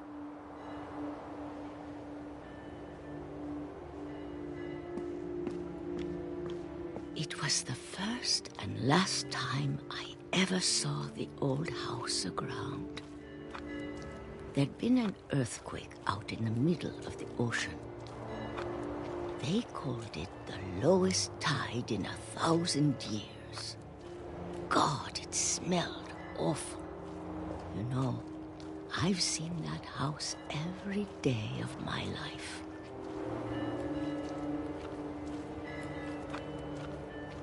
But I never thought I'd go back to it.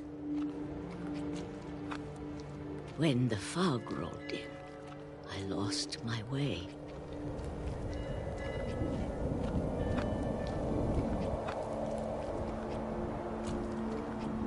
I got turned around.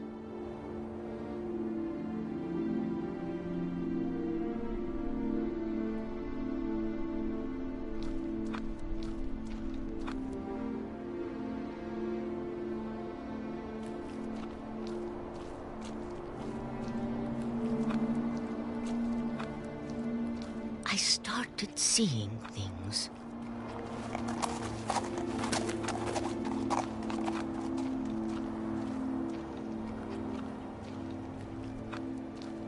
Things I'd forgotten had ever existed.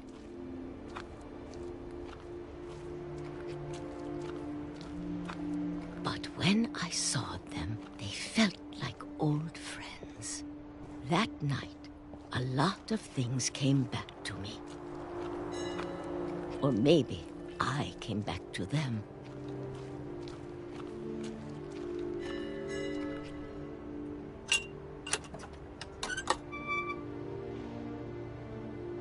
Things I can't explain, but that I need you to try and... Edith, what are you doing in here? It's mine. Edith! Mom, you're gonna rip it! Let go! I kicked and screamed, but Mom dragged me to the car. I never saw Great-Grandma Edie again. The next morning, the van came to pick her up, but she was already gone. After that, we moved around a lot.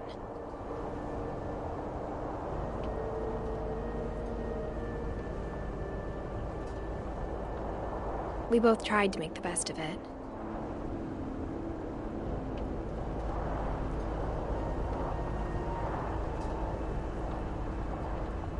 A few years went by.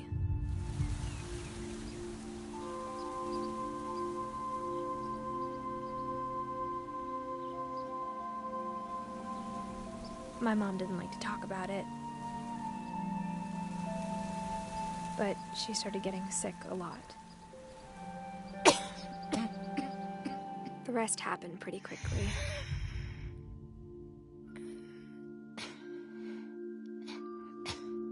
She got better for a while, and then she didn't.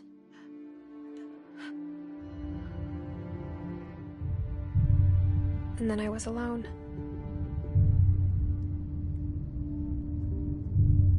The last Finch left alive.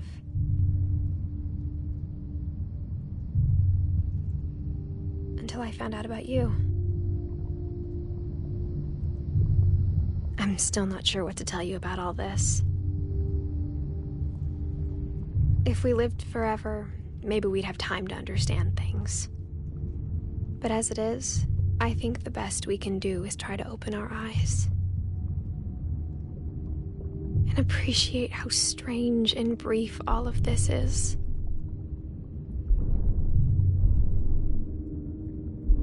This journal was supposed to be for you.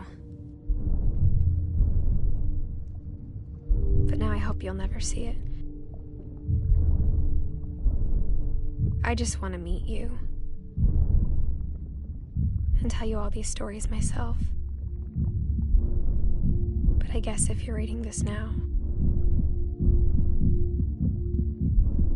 things didn't work out that way.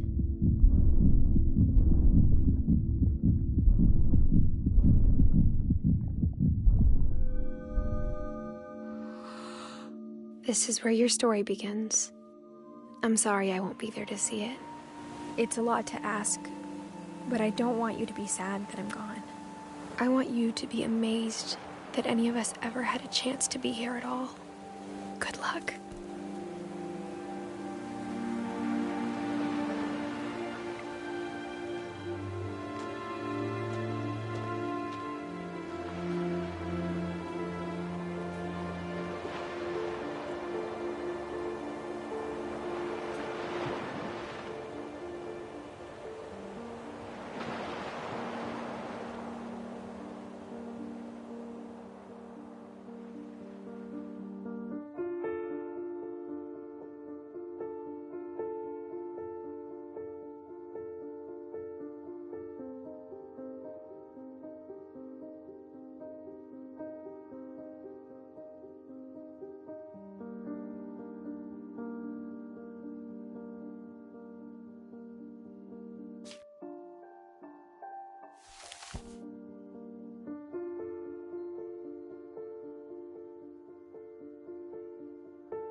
Pinche historia depresiva, drogada, pero hermosa. Sí, sí.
hay un trofeo que dice ve el nombre de Johan en los créditos del final.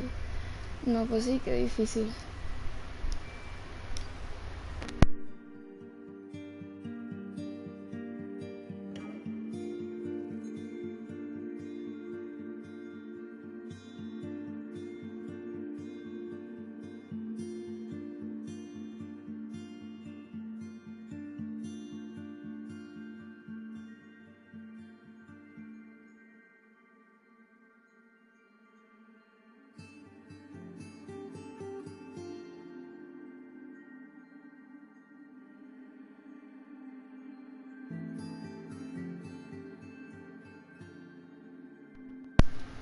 Es que durante toda la historia traté de buscar todos los caminos posibles. Como en el principio logré hacerlo y me dieron un trofeo por eso, pero siento que al final me dejé algo antes de entrar a la última habitación, donde el vato, pues, de los pescados.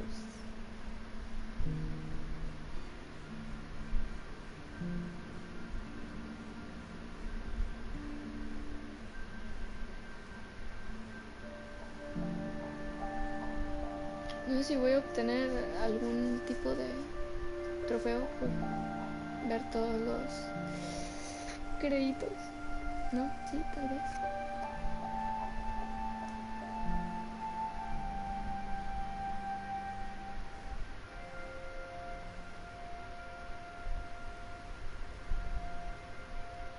La parte de la cocina.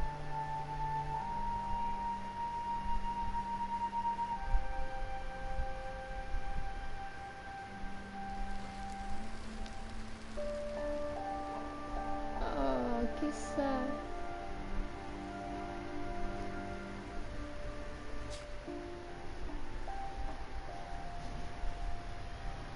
La opción repetir una historia ya está disponible. Selecciona Edit para jugar desde el principio. Ok.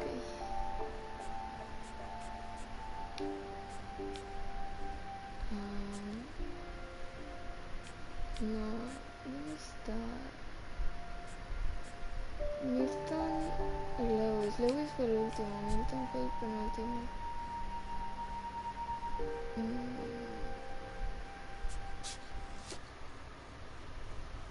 Quiero ver si sí no se me pasó.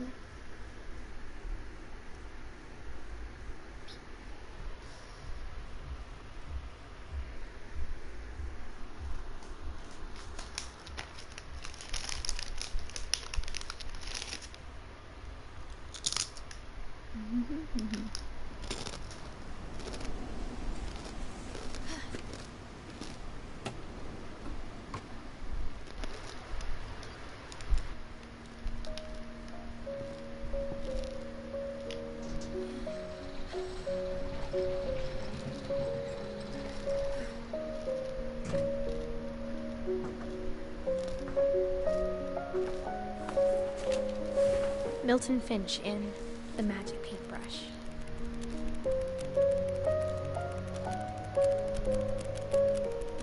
No tendría que hacer esto, pero ni modo.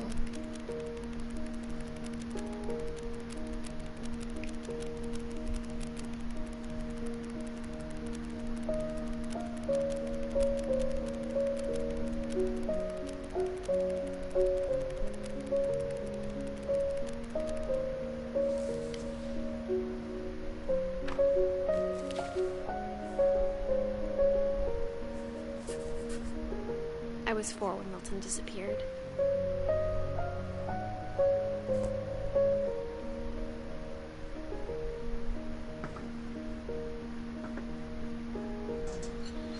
Mom spent months searching for my brother. Then she sealed the doors.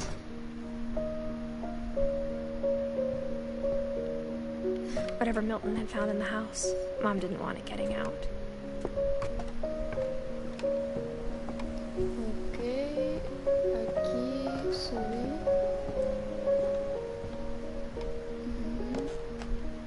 Mom definitely blamed Edie, but I think Louis blamed himself. After he graduated, he just spent more and more time in his room.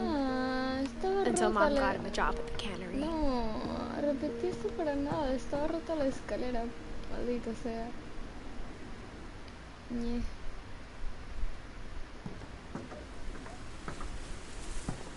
No hay peo.